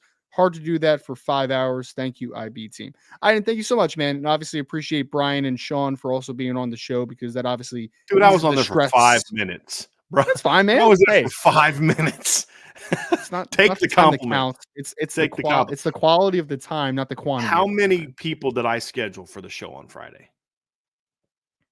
I don't know. None, I guess. I don't know. None. You I did don't that. know. I mean, take the Yeah. compliment. Did a great I'll take job. the compliment. And Ryan did Compliment. feel it like I feel it after a 5-hour show because Ryan was like, what's our plan for today? Because that's Yeah. why I led yesterday. My voice was I- hoarse. My voice Right. was I hoarse led the yesterday. show. I did the intro and all that so we could save Ryan's voice a little bit. And so he didn't have to do Yeah. all that as well because it is hard, especially if you don't do it all the time. You know, like I do a show every day and you know, when I do them with Sean, we go 5 hours, but that's also because Sean will talk a lot too. And, you know, but a lot of that was, you know, I mean, Ryan scheduled it and carried it out and it was a great job, man. Absolutely great job. My wife actually appreciated it. She didn't have to hear me as much. Ida Benami with another one. Appreciate you, sir. Gap closing. Yes, Merry Christmas, everyone. Yes, Thank you, sir. sir. Thank you. Yes, Thank sir. you. Tyrell Wilson. Thank you so much for the super chat. Tyrell says there's a wide receiver named Natarian Tuggle. He also goes by Nitro, if you didn't know that. Yeah. Right in Notre Dame's backyard, top 100 player on Rivals. Went to Georgia, took 3 visits to Notre Dame, but no offer. Was this an academic issue? You know, I don't like saying that directly. I'll just say it wasn't a fit. The fit wasn't making sense. Yeah. They didn't dislike him as a football player. They weren't as high on him as the top 100 player, though. I'll say that. Even with the other part, I don't know that he would have been a guy like, I'll just say this flat out, other issues aside, they liked Isaiah Canyon, Micah Gilbert, and of course, Cam Williams better than him. That's just, and they got those guys early. You know, so maybe good, they man. might have, Like, huh? He's good. He's Nitro's good. good. He's like a top me, 250 kid to me. Yeah, exactly, Ryan. Yeah. Exactly. Good He's player. more on the same line as Logan Saldate from a ranking standpoint for me than Micah Gilbert or Cam Williams. Nice player, but you know, the backyard thing shouldn't matter if the guy's not as good as the other player. And he's not as good as Isaiah Canyon, in my opinion. Definitely doesn't have his raw ability. So yeah, it just the fit wasn't there. Absolutely. But he's a good football player. Yep. Ed3, thank you so much. Super chat. I'm just happy about the news. Keep up the great work. Thank you, sir. Appreciate you. Yep. Everybody's excited. Or almost everybody's excited today. Throwing Hands Irish with the super chat. Is it just me or does Notre Dame 2015 and 2023 LSU have a lot of similarities? Very much so. Yeah. Now, obviously, this year's LSU team was far more explosive than that 2015 Notre Dame team. For a host of reasons. And I would argue that the overall talent actually on that 2015 Notre Dame team was better, in my opinion, than 2015 overall, because LSU had the advantage top to bottom at receiver, right? But Notre Dame had better running backs that year, and Notre Dame had a far more talented offensive line. Now, Jaden Daniels was better than Deshaun Kaiser, but I don't think the talent gap was huge. Jaden's a fifth-year senior and who had literally played 5 years. He never redshirted, and Deshaun was a redshirt freshman who was bought in to everything that he needed to do to be great. Exactly. Yes. I mean, and look, huge shout out to Jaden Daniels. I mean, Mike Denbrock can do whatever the heck he wants, but if Jaden doesn't buy in and do the work to make himself the best player he could be, he doesn't do what he did this year. I mean, you don't have that kind of year just because your coaches are smart. You know, you've got to go out there and do what you need to do and take the hits. And that kid took a beating this year and kept getting up. Getting up. If he had the Deshaun Kaiser size, he might be the first overall pick this year, possibly. Who knows? So, and the 2015 Notre Dame defense also had way more talent than the 2023 LSU defense, like top to bottom. I mean, I'll see your Harold Perkins and raise you a Jalen Smith. You know, I mean, all 4 of Notre Dame's starting defensive linemen have played in the NFL. You know, Kavard Russell's a 3rd-round draft pick. Max Redfield should have been a much better player, but that Notre Dame had a safety on that team that didn't even start, that started in the NFL, started more games in the NFL than he did for Notre Dame, and Matthias Farley. Yeah. Like, that team was loaded, and it was just ruined. Now I'll say this: LSU had a much better strength program under Jake Flint than Notre Dame had in 2015 under Phil Longo. I'll say that as well, or Paul Longo, excuse me. I always get those two confused. And both teams have terrible defensive coordinators, which 100%. is funny. It's great. Right. That was definitely the thing that they had in common. And then they have the same head coach who can't put it all together. Isn't it very Brian Van Gorder-esque for Matt House to be back for LSU next 100%. year? Isn't that very BVG-esque? 100%. 100%. Whatever. Charlie Weiss's last belt loop. Charlie, what's up, man? Thank you so much for super chat. Hi, IB. I always feel weird calling you Charlie, by the way, because I actually know your first name. But right, hi, same here. IB. I've almost let it slip a couple times. Yes. This is fantastic news from a recruiting standpoint. Do you see there being a jump with having an OC like Denbrock? Sorry, just getting on the show. What should we expect with this new OC? Thank you, IB. I mean, Ryan, I don't know that you can get much better than what they just landed on offense. I mean, in all honesty, you just signed. I mean, what did we give? We gave like A- or A grades out for quarterback, running back, wide receiver, and offensive line. You know what I mean? Like, what it does, however, Charlie, to your point is this makes me feel better about it continuing, because that's the key. You've got to continue it. Sustainability. If you don't build on this year's class and last year's class, Ryan, then it'll go down. And so it's about being able to do it year after year after year. And yes, I think that helps, because the longer you keep Dylan McCullough, the better. Mike Brown was a very strong hire as a coach. Joe Rudolph. Look, I've got concerns and question marks about Joe Rudolph as an offensive line coach. I mean, he's solid, but can he be good enough for none to win a championship? But Ryan, you know how many questions I have about him recruiting? Zero. No, you can zero. Recruit. Like even Anthony Knapp, who I'm not high on, you can 100%. Like I'm not as high on him as you are. You also picked him as a guy that you could miss on, right? Sure. But there's zero question right now watching his senior film why you're like, why did they take him? Yeah, totally get it, right? Especially when you consider he's the third or fourth guy in the class, third for you, fourth for me, or second for you, fourth for me. Second for me. Right. But he wasn't like a top 5 recruit in the class for, so like, it's like you got other guys that were really good. You don't need Anthony Knapp to pan out to be, you're not hanging your hope offensive line on him. Right. I get that.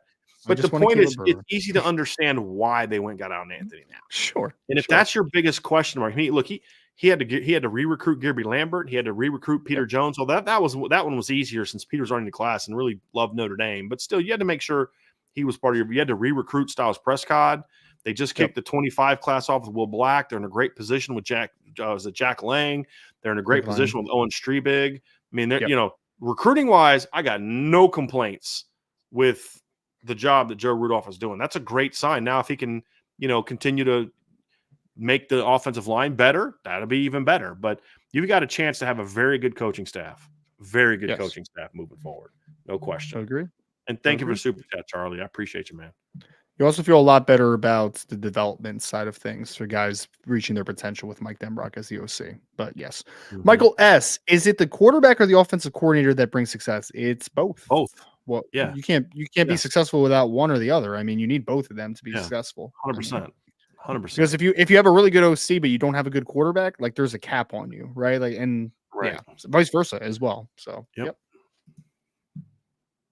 Justin Knox with the super chat. Thank you. So Denbrock is by far the highest paid OC in the nation. The bot is stepping up. It's exciting, especially when you bring in a guy who loves Notre Dame. Yeah, I mean, I don't know if the board of trustees necessarily has a lot to do with this. I'd have to look into that and see what that means. Like, I don't know that they're going to like approve or disapprove like they did with the LSU thing. That's a little bit different. That's a state school. So things just run a little bit different, and states run their institutions differently. I don't know how Louisiana's works, Ryan. But when I look at this one, it's like, look, huge props to Jack Swarbrick. I don't know what role Pete Bavacqua played, but just an overall commitment from the institution to do whatever they needed to do to go to win. I mean, that's what we're seeing, and that's absolutely huge, man. Absolutely huge. And look, my motto has always been, Ryan, and it's part of the reason that I hired you, and it's one of the reasons I hope you like working here. It's this right here is like, look, if I don't care what my personal feelings are about you, whether I like you or don't like you or anything in between, if you do a good job, I'm going to praise you. If you don't do a good job, I'm going to criticize you. That's who I am. That's what I'm going to do. That's my job. And that's how I support my family, by being honest. And I know Jack Swarbrick's not just, out the door. He's still got 6 months left as the AD. He's still involved in this. He deserves a lot of credit. There's plenty of things to hammer him for, but he's done a lot of good things as the AD at Notre Dame. And if this is his last move, you're hoping that this could be something that really takes him over the top. You're hoping. I mean, there's a lot to prove, but you're hoping that can be the case. But this move doesn't happen just because Marcus Freeman wills it so. You can't do this without support from the people, the higher ups in your institution. You just can't. You can't. And I don't know if he is by far the highest paid OC. I would assume so, but the number has not been released. Notre Dame doesn't release coaching salaries very often. But guys, I'm just telling you the numbers I'm hearing. I'd be shocked if he's not shocked. You don't do that if you don't have support from everyone in the decision-making process. It's big time. It's big time. And I know for a fact that several donors a year ago made sure that Jack Swarbrick knew, don't ever think that, you would have any problem raising money to do whatever you need to do when it comes to this type of thing. Not that he didn't already know that, but that I can assure you that was relayed to him a year ago. Rhino 1134, thank you so much for the super chat. Isn't Mike Denbrock walking to a better situation in overall offensive talent at Notre Dame in 2024 than he would have had at LSU next year? Riley Leonard should fit into a similar offensive scheme that he used for Jaden Daniels. Merry Christmas. Well, Ryan, part of this depends on, I don't know the status of Brian Thomas and Malik Neighbors. And then Ryan leaves right when I needed the answer to that question. I'd have to go look and see what the status is there. If they're both gone, then Notre Dame is better at wide receiver. If quarterback, Notre Dame's way better. Offensive line, Notre Dame is better. Tight end, both pretty good position. When Notre Dame gets healthy, they'll be better. Wide receiver or running back, Notre Dame's way better. So, yeah, I would say so. And honestly, this is the best situation Mike Denbrock's ever walked into as an offensive coordinator. I mean, in 2014, he's coming off a year that they scored 27 points, had a very disappointing 2013 season. At Cincinnati, he's coming off of a year they scored 19 points and 374 yards per game. At LSU, he's coming into inheriting a team that scored 26 points and only had 368 yards of offense. So it's certainly the best situation he's ever walked into. There's no doubt about that. Justin Knox with a super chat. Thank you, Justin. Justin says, how open to an extension do you think all of our assistants are? In other words, are they all looking to just get promoted as opposed to making more money? No, I mean, look, it's not just about money. I mean, look, it's money. If I'll just take Mike Mickens as an example. Does Mike Mickens believe that he should get compensated even more than he has for the job he's done? I don't know. Should he feel that way? Absolutely, he should feel that way. I'm one of the 5 best defensive back coaches in college football. I should be paid like I'm 5. He has a family to take care of. I mean, anyone should do that and say, hey, I think I'm worth this. And then the institution or your boss or whoever can decide, no, you are worth that or not, and decide to do so. But they should certainly want that. But if it was just about money, then these guys would be just jumping from place to place. I'm sure that there were people throwing money at Al Golden for D coordinator jobs and Mike Mickens and things like that. So I think they're bought into what Notre Dame is doing, but they also have families to take care of, and they also have careers that they're trying to build on, and they're going to be guys that are going to be going into situations in their careers where, like Dylan McCullough has been there very open. I want to be a head football coach. Mike Mickens wants to be a defensive coordinator, eventually head football coach. So those things are going to come along, and they're going to look for those promotions, and hopefully they happen at Notre Dame. But, so I think the situation is they're all willing to stay unless they get an offer they just can't refuse financially, or they get a promotion. But you'd be a fool, in my opinion, if you're valued at a place and somebody else comes and offers you money to not but you still want to stay. You'd be a fool. I interviewed someone for a job, and he was close to taking it, decided not to take it. And I said, look, man, if you need to take this offer back to your bosses and use it to get a pay raise, do it. You'd be a fool not to do that. And so, Yeah, I mean, it's just that's kind of what you do. But I do think there's buy-in. There's buy-in with Dean McCullough, in my opinion. There's buy, and not just to Marcus Freeman, but to the kids, to the what Notre Dame stands for when it comes to the type of football program they're trying to have. Drew Bowles thought when we got our Taylor Swift tickets, Christmas came early. This is a double whammy on early Christmas. I know I'm excited about one of those. I can't tell you that I have much feeling on the other one, but as long as you're excited, then I'm excited for you. Ryan Loftus with a super chat. Ryan says, Denbrock is coming to Notre Dame and is arguably the best roster of his coaching career thus far. The weight classes are beginning to stack. Imagine with Kenny Minchie, CJ Carr, and Deuce Knight. And that's something I tweeted out earlier today, kind of saying, these guys are going to really like playing for this guy. Stacked. We'd have to debate that. I mean, if you just compare it to the 23 LSU roster, I don't see a scenario in which the starting wide receivers at Notre Dame in 2024 are going to be better than the LSU receivers in 2023. Riley Leonard's going to have to make a big jump at Notre Dame to be better than what Jaden Daniels was in 2023. I think the offensive line next year will be more talented. It won't be as experienced as the LSU 2023 offensive line. Their tight end, the Taylor kid, was a pretty solid football player for LSU this year. I like Notre Dame's tight end room certainly better than that. I think Notre Dame definitely has a better running back room. There's no doubt about that. But it's close. Look, if LSU had a defense this year that was just solid, they're probably a playoff team, Ryan. I mean,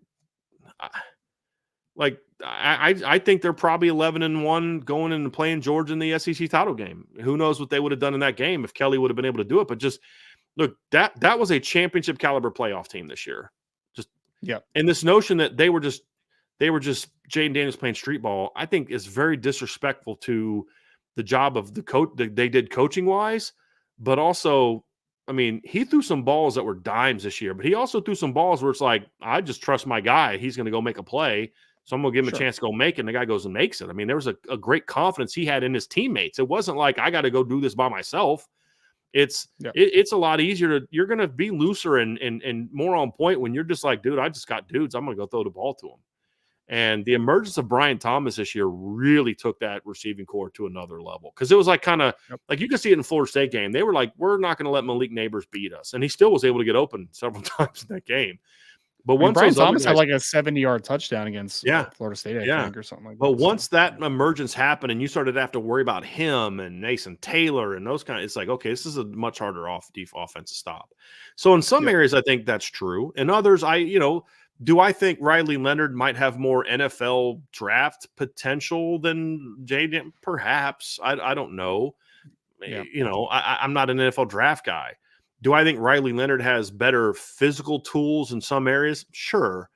But Jaden Daniels is a very talented quarterback, and that receiving core is very talented. So in some areas, it's a more talented roster. In other areas, it's not. Now, does Notre Dame have a chance in the next 2-3 years to have an offense that has the kind of skill talent that LSU had last year? Absolutely. At receiver. Absolutely, if they can develop it correctly. But, there are some positions where Notre Dame is definitely better than LSU. And there's positions Notre Dame is as good as anybody. Talent. I'll stack Notre Dame's running back room going into this year and going into next year against anybody.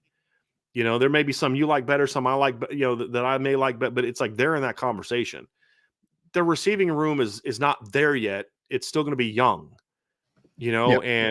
but there's a lot of talent there. But for Notre Dame, it's more about the all-around balance, Ryan. You're going to have a very talented offensive line, but it's going to be young. You're going to have a very talented quarterback. How's he going to fit in this system? You have very talented running backs that are unproven. You're going to be loaded at tight end. Mitchell Evans is going to be hurt. The rest of the guys behind him are unproven. So there's a lot of that, but which is why it's important that the offensive coordinator be a guy that knows what it's like to kind of take over, not a reclamation project because the numbers were great, but just like, look, we've got to kind of build in some ways sort of from scratch because we have so many young players. And how do we build around them and make it fit what they're comfortable with, things like that. That's why it's so important to make that kind of hire because of that. But it's kind of like LSU 2019. There's a lot of people shocked that they were that good, and I was even shocked they were that good. But there's a reason that I predicted them be a playoff team that year as soon as I heard that Joe Brady was hired. Not because I knew anything about Joe Brady other than his pedigree, but it was like hiring Joe Brady signified that LSU was committing to this, right? And you knew the talent was there, Ryan. You could see the talent in 2018. It just wasn't being used. You could see Joe Burrow had talent in 2018. You could see that Justin Jefferson and Jameer Jones or Jamar Chase were dudes in 2018 or had the potential to be that. They just needed to be turned loose. This is a sign of a commitment by Notre Dame to be something that now you feel I'm much more confident that they're going to build around what Jaden Greathouse is good at, not ask him to do other things.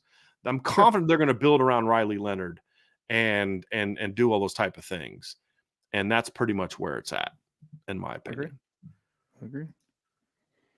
We had Washboy01.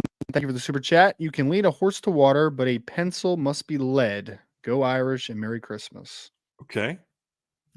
Thank you for the super chat. Appreciate it. BR Irish Boy, thank you so much for the super chat. Having an experienced offensive coordinator and defensive coordinator not only helps our players, it sets up our young coaches for future successes as well. Agreed. Merry Christmas. Thanks for all the great work, guys. # Go Irish. Mm-hmm. I agree there.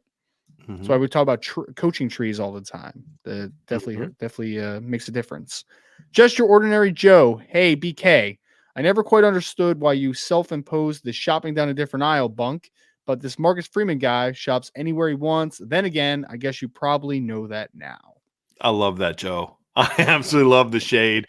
The pettiness coming from Joe is beautiful today, Joe. It's a great day for it, man.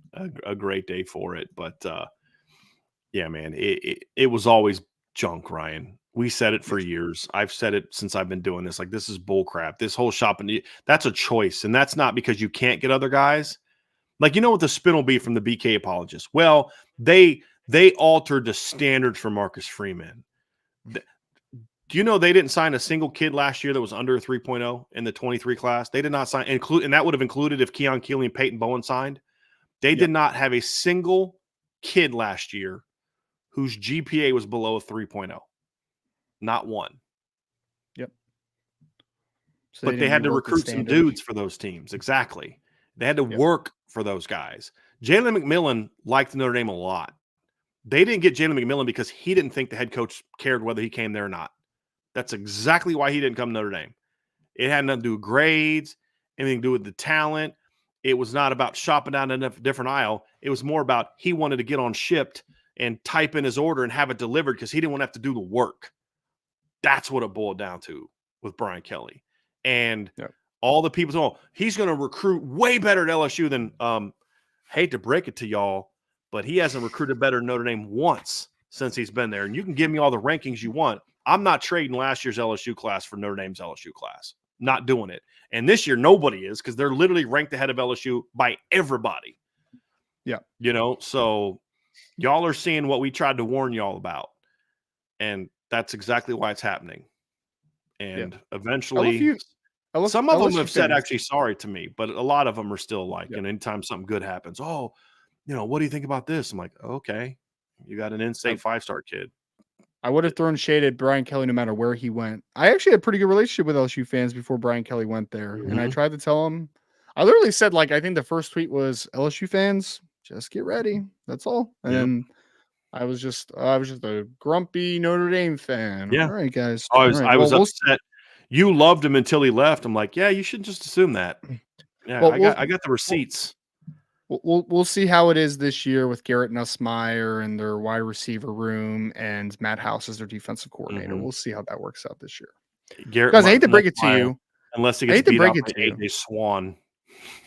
I hate to break it to you guys, LSU fans out there, if you're listening.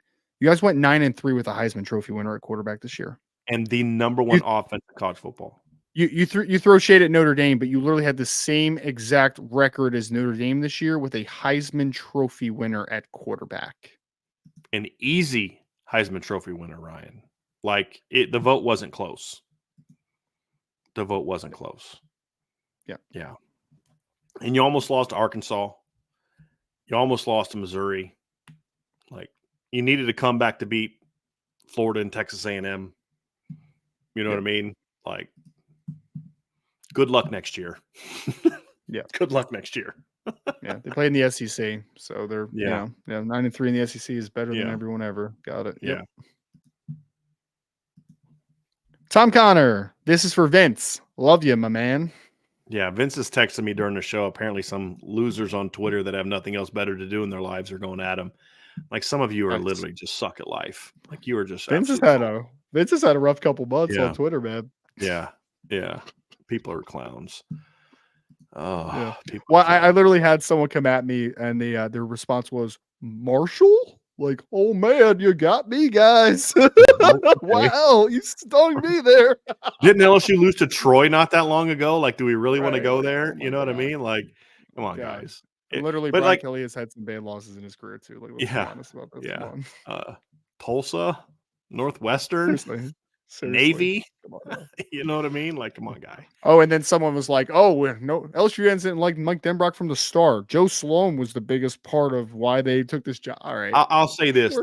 the only guy that I know that I respect on the LSU beat that I know, there's others I'm sure are good, but I don't know them. Said to me he's like, "Yeah, this is a good dude. This is a good coach. It's a really good football coach and a good guy." And look, they may think they're going to be okay with Joe Sloan. I don't know anything about Joe Sloan, right? They may think they're going to be okay. Yeah. That's fine. You can Sure say that. Sloan's Hey, fine, man. right, Sloan's but fine. like, let's not act like you guys won in spite of Mike Denbrock. Come on now. Right. You scored right. 46.4 points a game in spite of Mike Denbrock. We had the best yards per play average in college football in like years in spite of Mike Denbrock. Come on now. Come on now. Yeah. We never wanted him. Sure. Sure You did. Sure you did. Well, that's a cell phone if I've ever seen one. Like, do you realize how stupid that is? We never wanted him. Well, that says more about you than it does him. Michael S. Denbrock or Tommy Reese? Who's better? Mike Denbrock. I'll keep that one very short and sweet. Yep. Scott Gibbs with the super sticker. Thank you so much, Scott. Very much appreciated. Appreciate you, Scott. This BK is the last from of the ND. super chats. Brian, we'll get back up to the top. You guys are great, and since I screwed up with Brian's name on the board, here's an extra 25. You deserve it. Man, you don't have to do that, man. I was just giving you a hard time. I appreciate you. And people are in a very great mood today. So we're just going to get back to the top, Ryan, and just rock and roll through these super chats. I mean, through these questions, because it's people are fired up today, man. Absolutely Paul fired Olmstead with the question: can we safely assume that Marcus Freeman and Mike Denbrock are not on the Kelly's Christmas card list? I'm sure that Marcus Freeman is not, but I'd be shocked. If Brian Kelly was such a person who would do that, I would be shocked if. Like, Brian Kelly's a pretty self-absorbed guy, but there's clearly a friendship there that goes beyond just what can you do for me. Mm-hmm. So, but I kind of like the shade anyway. Yes. Yeah. Still like it. Agreed. Cajun Domer, stoked with this hire, especially living in LSU country. Not discouraged since it was 7 years ago, but what happened in 2016? Mike Sanford happened, apparently, according to Brian. I've never just said it. No, the biggest culprit was actually Paul Longo, and a disaster of a strength program. It was Mike Sanford being given more and more control of the offense in 2016. It was Brian Kelly's decision to not start Malik Zaire, despite telling him the year before he was the guy, and you started a quarterback that the team just did not respect. It was thinking Avery Sebastian was going to be a good football player again after 3 seasons of just devastating injuries.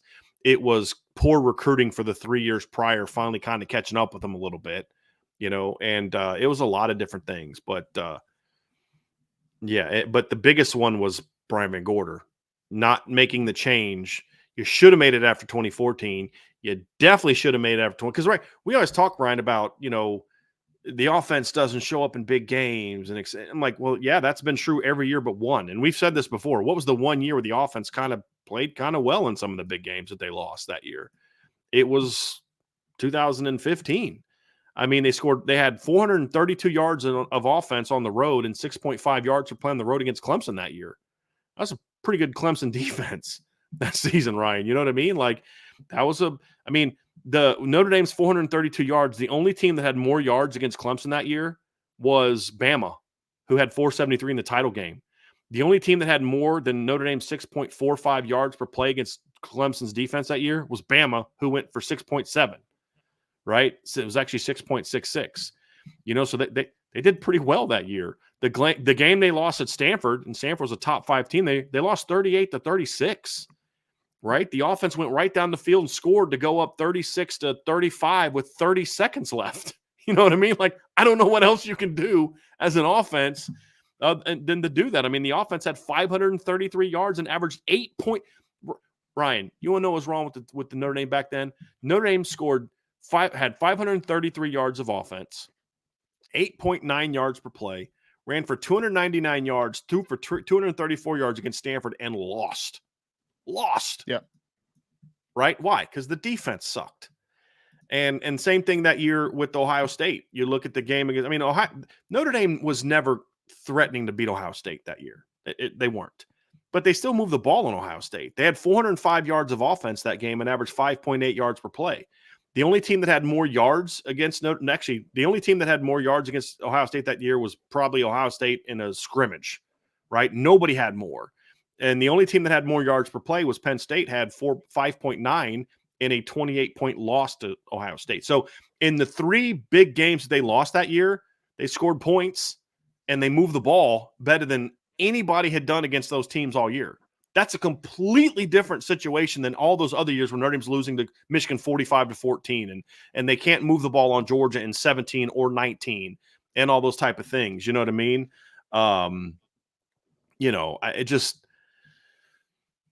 That was an anomaly year. And why? They had a lot of talent and they were coached better. Simple as that. Yeah.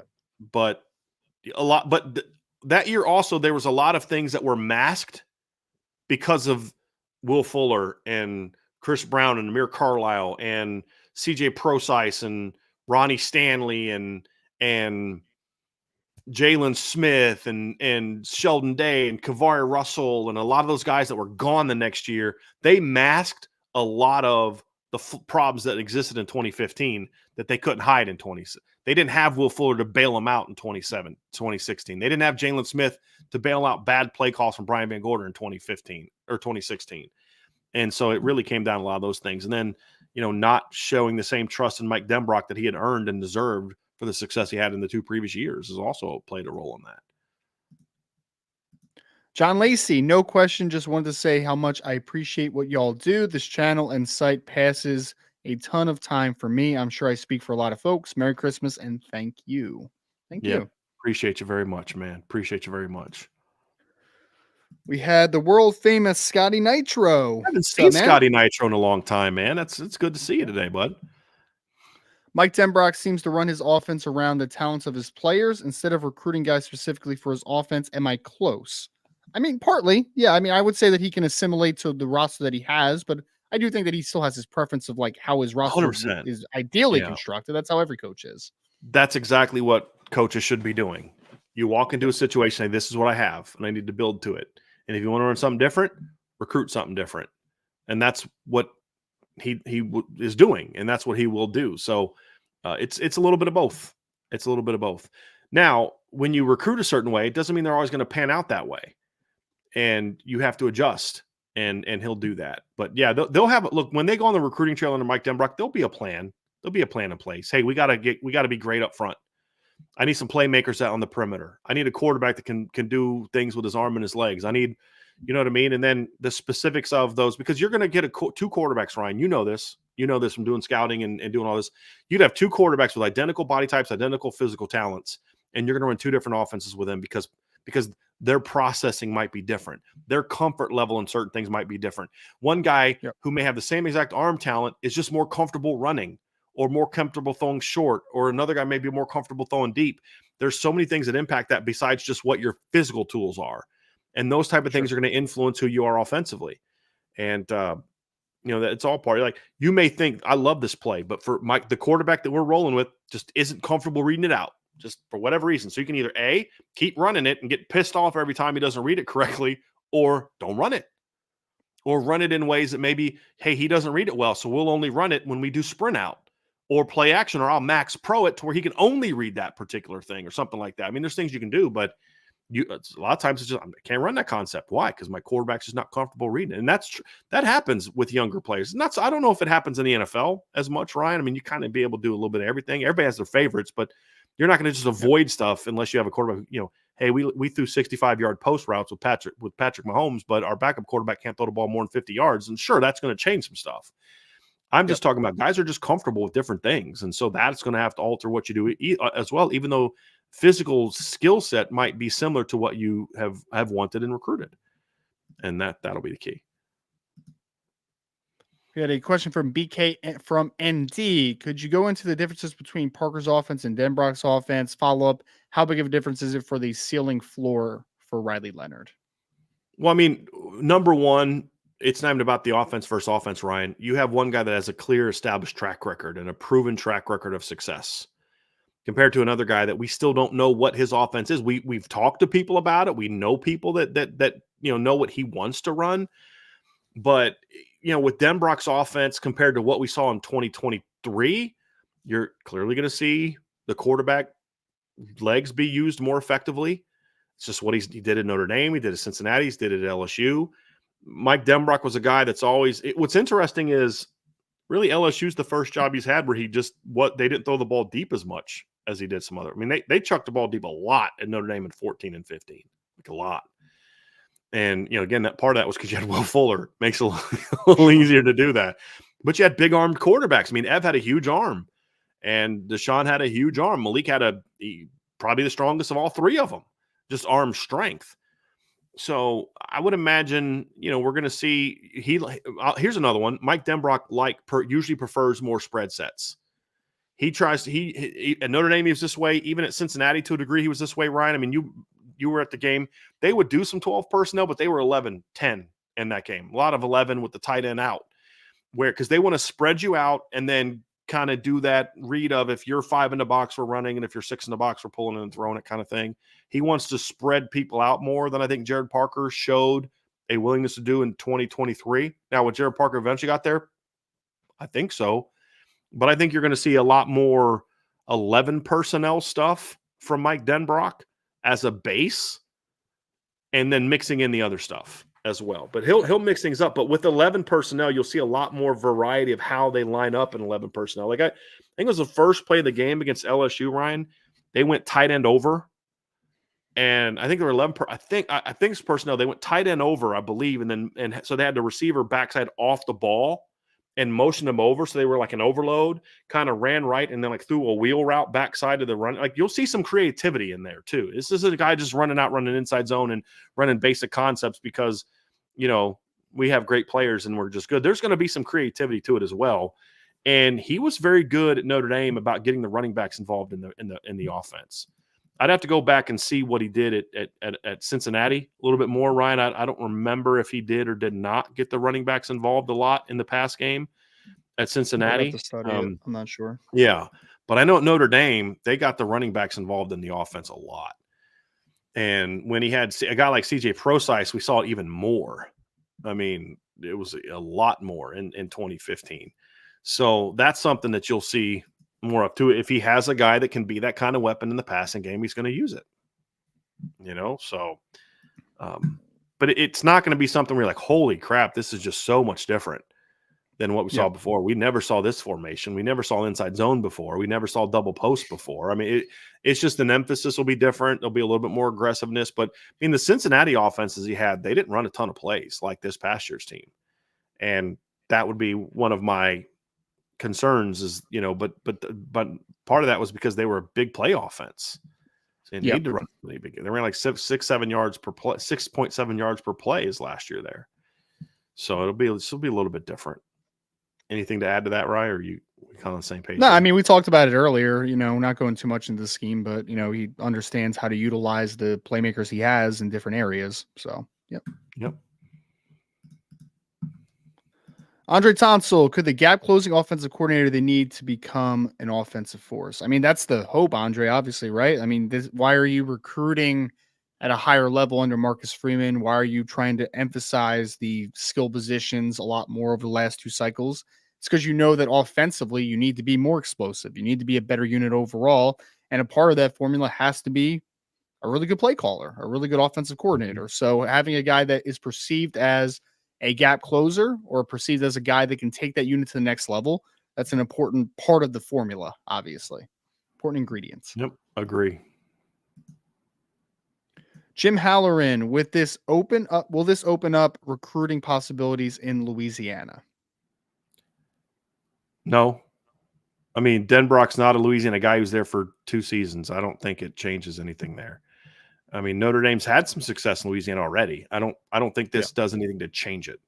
Other than there's a guy in Louisiana you want, and he wants to come play in your system because he likes the system that is there and the Or you had a opportunities. previous relationship. Right. Maybe like a So, James Simon might want to come, be sure, more willing to sure. come. But it possibly. won't necessarily like change a whole lot in that regard, in my opinion.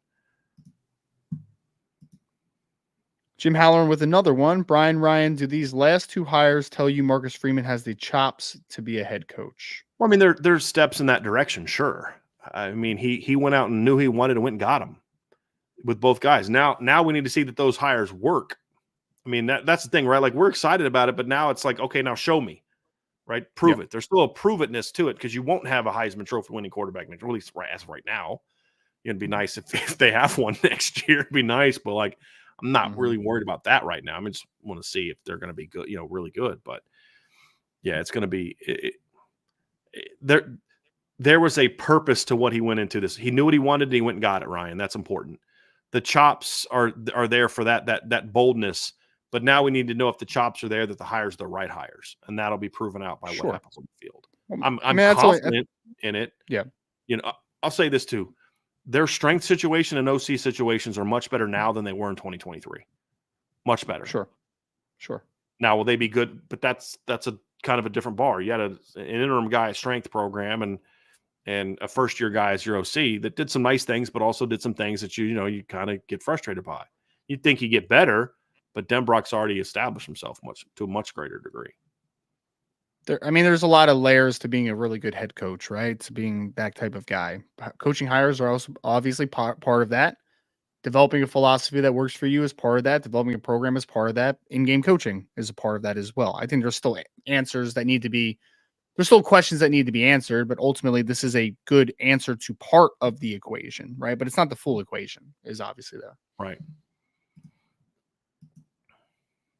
Scotty G, how pumped up is Riley Leonard right now? I would imagine highly. He's gonna because I know what Riley's gonna do. Riley over the next couple of days is probably just gonna pop on a little bit of LSU film from this past year and try to envision himself in what's offensively they were trying to do. So he's going to see himself in a James Daniels mold. Now, obviously, they're different players.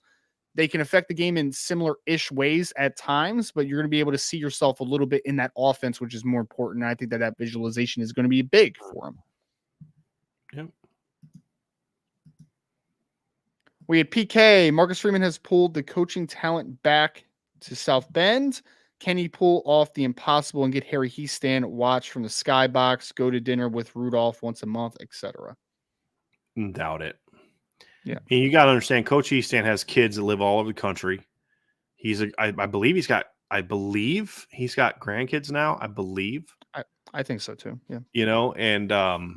And all his kids are out of the house now. His last son just graduated college. I think he's just ready to enjoy being dad and being. I mean, look, let me tell you something. Harry Heastand's always going to be watching O-line film. He's going to be doing clinics and doing talking to other O-line coaches. And I'm sure if Joe Rudolph was like, "Hey, Coach Heastand, I'd love it if you could come in for a couple weeks and just talk to me," and just, I'm sure he would do that. But I think Coach Heastand, look, the only reason Coach came out of retirement was because of his relationship with Coach Reese. That's it. And the fact he loves Notre Dame. I mean, that's two things that you cannot deny. He has a great respect for Tommy Reese, and he loves Notre Dame and the kids at Notre Dame. There's no doubt about that. But I think he only did that for that unique situation. I don't think he was like, I'm ready to go coach another 10 years in college football. I don't think that was the case. But would he be willing to listen? I'm sure. I would hope, at least anyway. But no, he's not going to be doing that. He's not going to be doing that. I hope I'm wrong. I'd love to be wrong. A meeting once in a blue moon would be fun. Yeah. Gregory Gilbert, thank you so much for the super chat. I hate coaching changes, but it seems under the Freeman era, the new coaches are a step up. Go Irish and Merry Christmas. Yeah. I would say confidently Notre Dame coaching staff right now is a better coaching staff than the one that we saw in the 2023 season. That is where I am at with it. Oh, so, yeah. Yeah. I mean, upgraded quarterback coach. I mean, Mike Denbrock has a proven track record developing tight ends. Jared Parker did a very good job there. So you're not going to take it. If anything, you take a step up, you're not going to take a step back. Huge upgrade at wide receiver. Huge, in my opinion. And your strength coach is going to be better than what it was. So, yeah, Ryan, I think in a lot of ways it's significantly better just in those key areas. Yeah. ICU RN with Irish Luck. Thank you so much for the super chat. Curious, is Bodie Cahoon, Curious if Bodie could be the type of diamond in the rough that Luke Kuechly was for Boston College coming out of high school, not what Luke was as a Panther player because he would be calling out the offensive plays. Well, I mean, possibly. I hope so. Here's the thing. I loved Luke Kuechly coming to high school. That was one of maybe 4 or 5 recruits I've ever pushed Notre Dame to take because that's just not my job. I rarely do that. That was one where I begged them to take this kid. And they're like, nah, we like Dan Fox better. So did I think Luke Kuechly was going to become a first NFL draft pick? No, I did not. Did I think he was going to be really freaking good in college? Yes, I did. Do I think Bodie Cahoon has some traits that I liked in Luke Kuechly? Yeah, because Luke could run. He could really run. And I would even argue that Bodie has a better frame at the same age than Luke did. Sure. And could get bigger.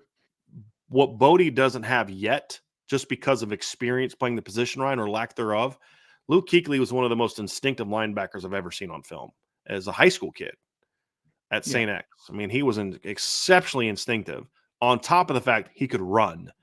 That Bodie's not there yet, but that's because Luke Kuechly had been playing linebacker for a long time. Bodie Cahoon's been a year and a half playing linebacker. Could he get there? Sure, he could get there. I mean, I would argue Bodie was pretty instinctive for when you take the context of that he just hasn't played the position very long, you know. But Luke Kuechly was just, as a high school kid, was incredibly, incredibly instinctive. On top of the fact, like I said, he could always run. That was never a doubt. And they decided they liked Dan Fox more. That was also the same class that if Michael Schofield does not turn Notre Dame down, they would not have taken Zach Martin in that class. They took Jake Golick at tight end. They would not offer Tyler Eifert till he went to camp and dominated. Like that's the train wreck that we used to have to deal with at this place, Ryan. It just, Justin Knox, how open to an extension do you think? And thank you so much for the super chat. Oh, we actually, do you think I'm sorry, we did, that one was from earlier. I clicked on the wrong one. I'm sorry, Ryan. Okay. I'm sorry. You're good. See, that sounds really familiar. I thought I was on the starred one, but I was on the normal one. So gotcha. Apologies. Vanilla Chill. Remember when the sky was falling for a lot of the fan base like 2 to 3 weeks ago? Look at us now. How things change in such a short amount of time. It's crazy. It's 2 to 3 weeks ago. It was that long ago. I know, it was like a week and a half ago, maybe. Like it was crazy. It was yes. No receiver wanted to come here. The offense sucks, and everything else stinks. All the transfers are going to leave. Yeah, it's terrible. Now they're going to go 13-0 next year and score 50 points a game. You know, and I'll say this: they're not going to put up the numbers this year that LSU put up this year. They're not. Sure. Number one, they don't need to. I mean, LSU had to do that on offense. If they didn't do what they did on offense, they couldn't win. I'm sure that they would have much rather have liked, hey, can we just try to go maybe take a few minutes off the clock here? And, you know, they couldn't. I mean, they could not be that team for a host of reasons. So it's not repeat what they did last. I mean, that was a rare year for a program. Yeah. But you just want them to be better than what they were, and better in the big moment. Look, if Mike Denbrock repeats the exact same thing that Jared Parker did in the 9 wins, but it's just better in the other 3 games, Notre Dame is going to be a way better football team. Because that's the thing with Jared Parker. They scored 45.8 points per game in their 9 wins, Ryan. Yeah. That's offensive points, not team points, offensive points. But you scored 14, 20 with some garbage touchdowns and 23 in your 3 losses. That's what it comes down to.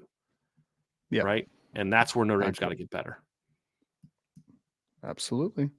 TD Brammy 4. Thank you so much for the question. I feel like this is a hire will show Marcus Freeman's true offensive philosophy in big games. If you have an experienced offensive coordinator and nice skill talent, no need to be conservative anymore.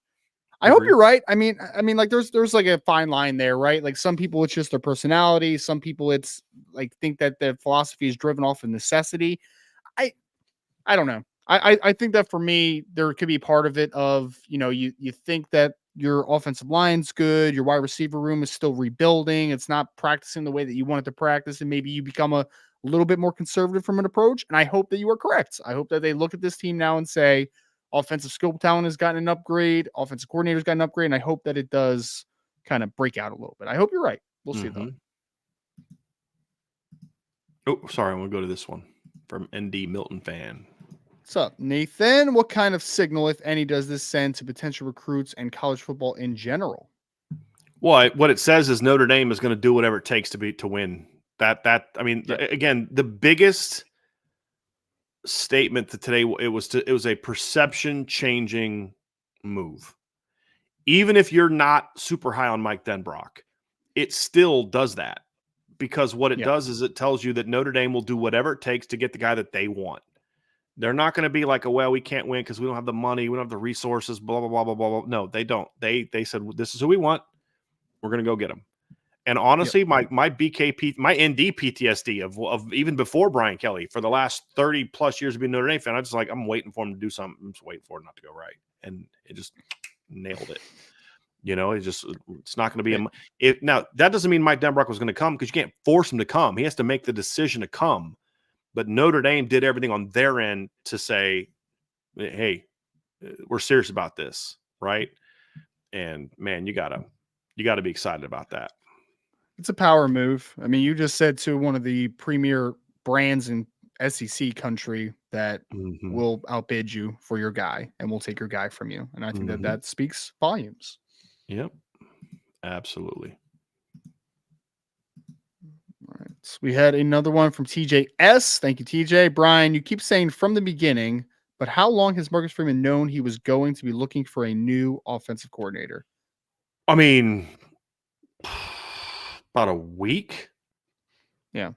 And from the beginning, I mean, could be like a week. It could be a lifetime. It could be a year. I mean, like a beginning. I'll say this. Yeah. If he knew that if an offensive coordinator position came open this year or next year, that's who's going to go get. But as far as like, you can only go after a guy if you have an opening. Right. So Jared Parker, I believe late last week, told Coach Freeman, maybe middle last week, told Coach Freeman he's going to interview for whenever Jared Parker told Marcus Freeman he's not interviewing for the Troy job, and it looked like he was going to get it. That's what it is from the beginning of this process. Not from the beginning when he's hired. We're talking about from the beginning of this process to hire the offensive coordinator this year. I just think it's a question, because I'm not saying TJ's necessarily saying this, but there's like a lot of like conspiracy theories that like this has been in the works for a month and this has been work for weeks, and like, just from the beginning, Jared just the Parker time period was forced out, and a month ago he was going to be forced out, and and I had a guy tell me that he's known that Jared Parker was gone since Louisville game, and Kirby Moore was going to be his replacement. Okay, well, nice, well, early information, good for him, right? Good dude and a connected dude, but it's kind of like, no, not really.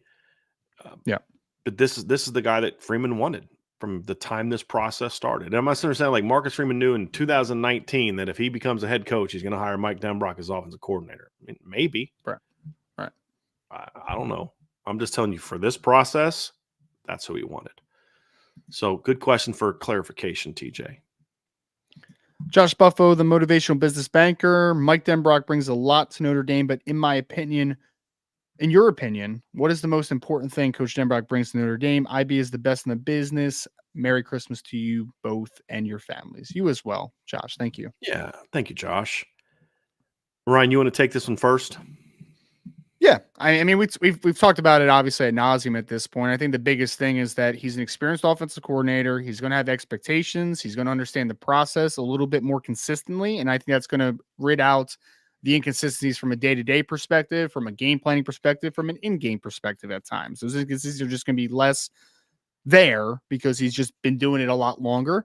And I think the expectation for me is that I think that he will more consistently also understand how to utilize his talents to the best, because he has been in situations where a running back might have been the best option that he has offensively. A dual threat quarterback may be the best option. Wide receiver room might be the best option. A tight end might be the best option. I think just knowledge of utilizing what is on given rosters and having a consistent approach is what you're getting from an experienced offensive coordinator overall. Mm-hmm.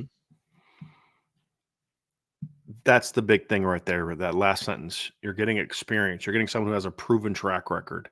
It's not so much about he believes in this play scheme, this philosophy. It's just about you have a guy that understands how to develop players.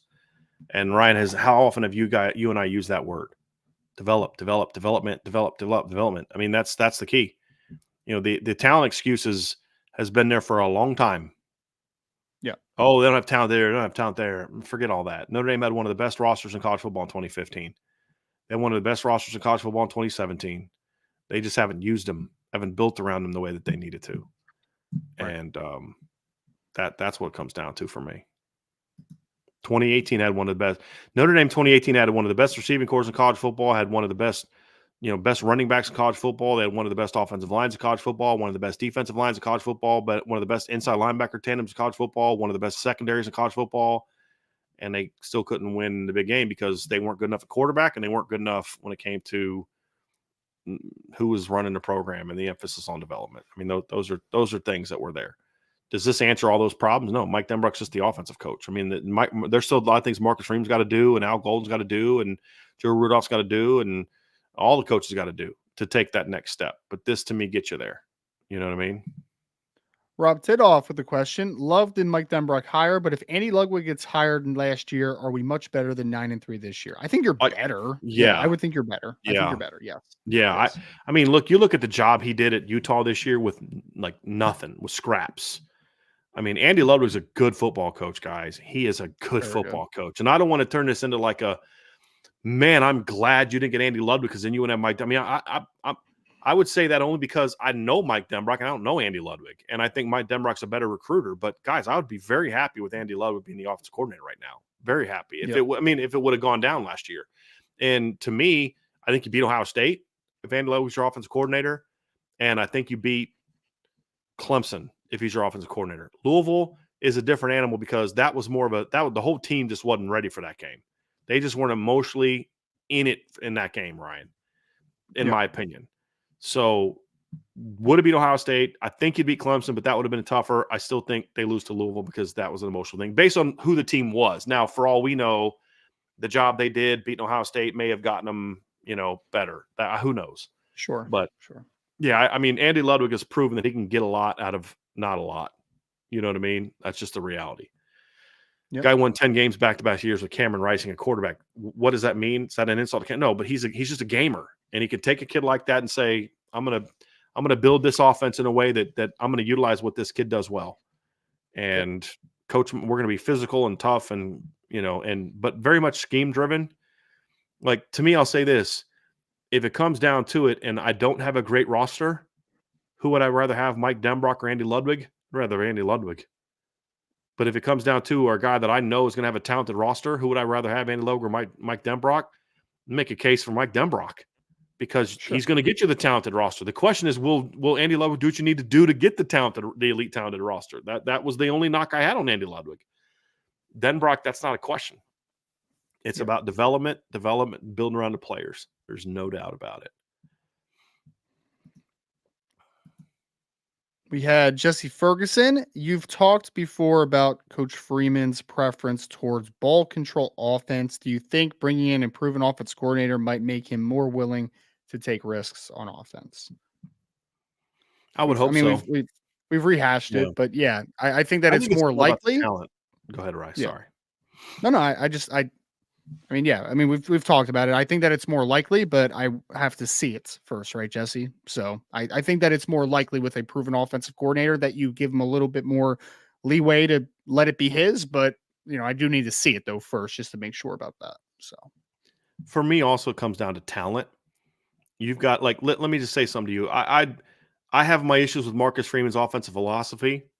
I don't think the offense we see this year looks like what it looked like if they have Will Fuller at wide receiver, or if they have Chase Claypool and Miles Boykin on the outside. part of this was there was a lack of faith in their certain position groups that was like, we're going to do this. I think it would have looked different if the personnel was different. I don't think it was like Marcus Freeman's going to take the 2015 offense and say, let's just shorten the game and run as few plays as possible and play keep away. I don't think it's to that degree.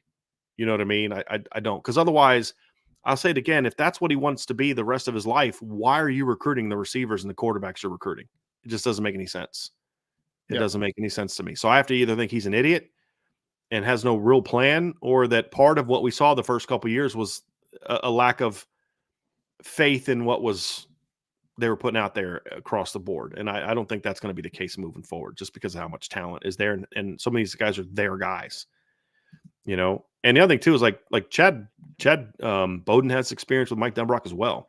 Now, not as directly, because he was more the defensive guy over there, but he knows what kind of recruiter Mike Denbrock is, and Mike Denbrock knows what Chad Bowden brings to the table. And that's going to be a fun pair as well. Because now Coach Denbrock can say to Chad, hey, Chad, can you guys go work on getting me this? You know, and then I'll come in and close. I mean, there's something like that too, where at Notre Dame in the past, he had to be the guy that did all of it in a lot of ways. And that's big. Travis Hansel, thank you so much, Travis, for Super Chat. Sitting here listening, holding a newborn. Congratulations. Doing my best to contain my excitement. So stoked to see not only Marcus Freeman get his guy, but see the administration support him. Agree with all points there. Yep. Thank you for the Super Chat as well, bud. Another one from ICU RN with Irish Luck. Thank you for the Super Chat. Do you see 2024 offensive being similar to what it could have been in 2015? Could it have been with Malik before he got hurt? That Texas game was on one of my favorite games I have watched to this day. It's possible. I mean, the biggest difference is, I mean, do you have a Will Fuller on this team? I don't know. Your offensive line is not going to have a senior Ronnie Stanley, a redshirt sophomore, or a junior Mike McGlinchey. No, actually, McGlinchey would have been a junior. You know, there's no Quentin Nelson, redshirt freshman Quentin Nelson. You know, Nick Martin was a fifth-year senior. Steve Elmer was a true junior that had been starting since his freshman year. There's some differences. You know, there's some differences. I would say Riley Leonard doesn't have just a God-given I can throw the ball 70 yards like Malik could. Malik had an absolute bazooka connected to his left shoulder. I'd say Riley's a little bit more of a natural passer than Malik. Both were dynamic runners in different ways. So yeah, there's some similarities, but they're going to look different, Ryan. And I would say this: there's no Will Fuller, but there's a chance that number 2, 3, and 4 are better at receiver this year than they were in 2015. More dynamic guys. There's that too. It could maybe be the depth is better as well. Ryan, I know do you still got to leave at 4, or you got a few more minutes, because we're getting kind of close? I got to bounce. Yeah. Okay. So just I'll just take care of these last few, right? Okay. And you go do what you got to do. So thanks for being on. Great job by Ryan today. Last few questions before we get out of here, folks. This is from Camden Hirschberger. Can you guys please talk about the current state of wide receiver recruiting now that Coach Brown is on staff? Does anything change in terms of who is Notre Dame pursuing? Up to a degree. You'll see some things change. Not a ton. He'll have some guys he likes, maybe more than Coach Stuckey did. But if you remember when we talked about his offer list, there was a lot of guys that Notre Dame had offered, that Wisconsin had offered as well, that he probably didn't have much of a shot at, that you'll have a shot at now. And he can look at some of those things. Riley says, does having Denbrock alleviate the worry of Golden taking an NFL job? Should it happen? Would Freeman be more inclined to name Mickens DC, knowing that the offense is in good hands? I don't know about the last one. I don't know whether Marcus Freeman has intention of promoting Mike Mickens if that moment comes or not. I don't think Al Golden leaving for the NFL is going to have anything to do with who they hire as offensive coordinator. It's going to come down to, honestly, Riley, does Coach Golden, is it an opportunity he wants? Like, I don't think Al Golden is just going to be looking to take the first NFL job that he can find. If he was to leave, I think it would be like there's certain jobs that are built for success, because at his age, he's got to be smart about this. The NFL will fire you in a heartbeat if you're not getting a job done. And so you've got to make sure you're going to a place that there's some stability. There's an opportunity for me to have early success, because otherwise, I leave Notre Dame for maybe not even a slight pay raise, maybe a slight pay raise. And after one season, I'm fired. And now what do I do? Well, Notre Dame, I can't go back to Notre Dame. They've already got a DC to replace me. So I think he'll be a little bit smarter about it. It's not going to take any job, but it's going to be about, is it a right fit for him? It won't have anything to do with, who Notre Dame's going to have as OC. ND Estimate Trucking with this question, agree or disagree? Now all we need is to get rid of Collinsworth and Jason Garrett and come with better apparel sponsorship and Xmas. Christmas is set, go Irish. Again, I've said this before. I like Under Armour. I like their gear. I do. And I wouldn't want to be with the other company. I don't rehash that again. But yeah, I mean, Collinsworth and Garrett are just not good. Unfortunately, there's not a lot we can do about it. But yeah, that would be nice. That'd be very nice. Chad Del Preet. Hi, guys. Merry Christmas. Same to you, Chad. How much do you think seeing Riley Leonard, Kenny Minchie, CJ Carr, and Deuce Knight on the roster helped convince Denbrock to come back? Oh, I'm sure that was part of it. I'm sure that was Coach Denbrock's a smart guy. I'm sure he looked at the roster and was like, hey, is there an opportunity for me to be successful? Right? That's going to be the key. Is when you look at a job like this, it's not so much, okay, they're offering me this, they're offering me that, I'm leaving because they're paying me this. I mean, Coach Denbrock wants to win. He's not leaving Brian Kelly and the relationship he has there and the talent they have at LSU because they offered him more money. He is going to go. He wants to win, right? He wants to be successful. Is the money nice? Heck yeah, it is. Did Notre Dame need to make sure it was worth his while financially to make that move? Absolutely, they did. But you can offer me all the heck you want, and I'm not leaving if it's not the right situation. I was told he turned down $2.5 million for Texas A&M. Now, I'm pretty sure Mike Denbrock has a lot of respect for Mike Elko, but it wasn't the right fit. It wasn't the right situation. And when you look at Notre Dame, it's all this stuff. All this stuff factors into it. And you just look at it and say, hey, this is a place where all the things that I'm looking for to is it a place my family can be success can thrive? Well, he knows his wife can live here. She's lived here before, right? Is it a place I can go win? Is it a place that I can coach the way that I want to coach and the different types of things that you're looking at? And so those things are all true. And if Notre Dame had a bad roster coming back, why the heck would you leave LSU? I don't care how much you love Notre Dame, right? Because again, it's about making smart moves. And would you have made a smart move? That's a different question. And that's one that I don't know this for a fact, right? But I'm just telling you, I know how this process works, and I do know Coach Denbrock to a degree as far as how he thinks. I'm sure that was part of his thought process going into this. We have a super chat from Michael Campbell. Michael says, what LSU recruits or transfer portal players are we taking from BK at LSU? This is the Indy I grew up with. This is a power move. This is certainly a power move, Michael. There's no doubt about that. This is Marcus Freeman, right? Announcing what is he expressing? Like you hear, announcing his presence with authority. Y'all can say whatever you want about his inexperience, all these. He's going out there saying, fine, I'm going to go out there and I'm going to do this because I don't like losing. Right? I don't like losing. I don't like how the season went. I don't like this. I don't like that. And this is not going to happen again. It's just not going to happen again. We're going to go out and we're going to do everything I need to do to go win. It's certainly a power move. Are they going to take any kids from LSU? I highly doubt it. I highly doubt that any of those kids are going to leave LSU to come play for Mike Denbrock just because.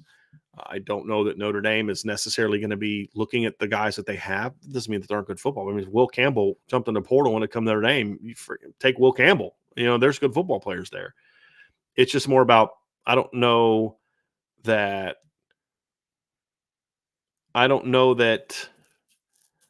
the relationship is long enough. I don't know that the fit would be right on either side for that to happen. And you don't see that a lot, right? I mean, you don't see situations where like the Duke kids jumped in the portal and didn't follow Mike Elko to Texas A&M.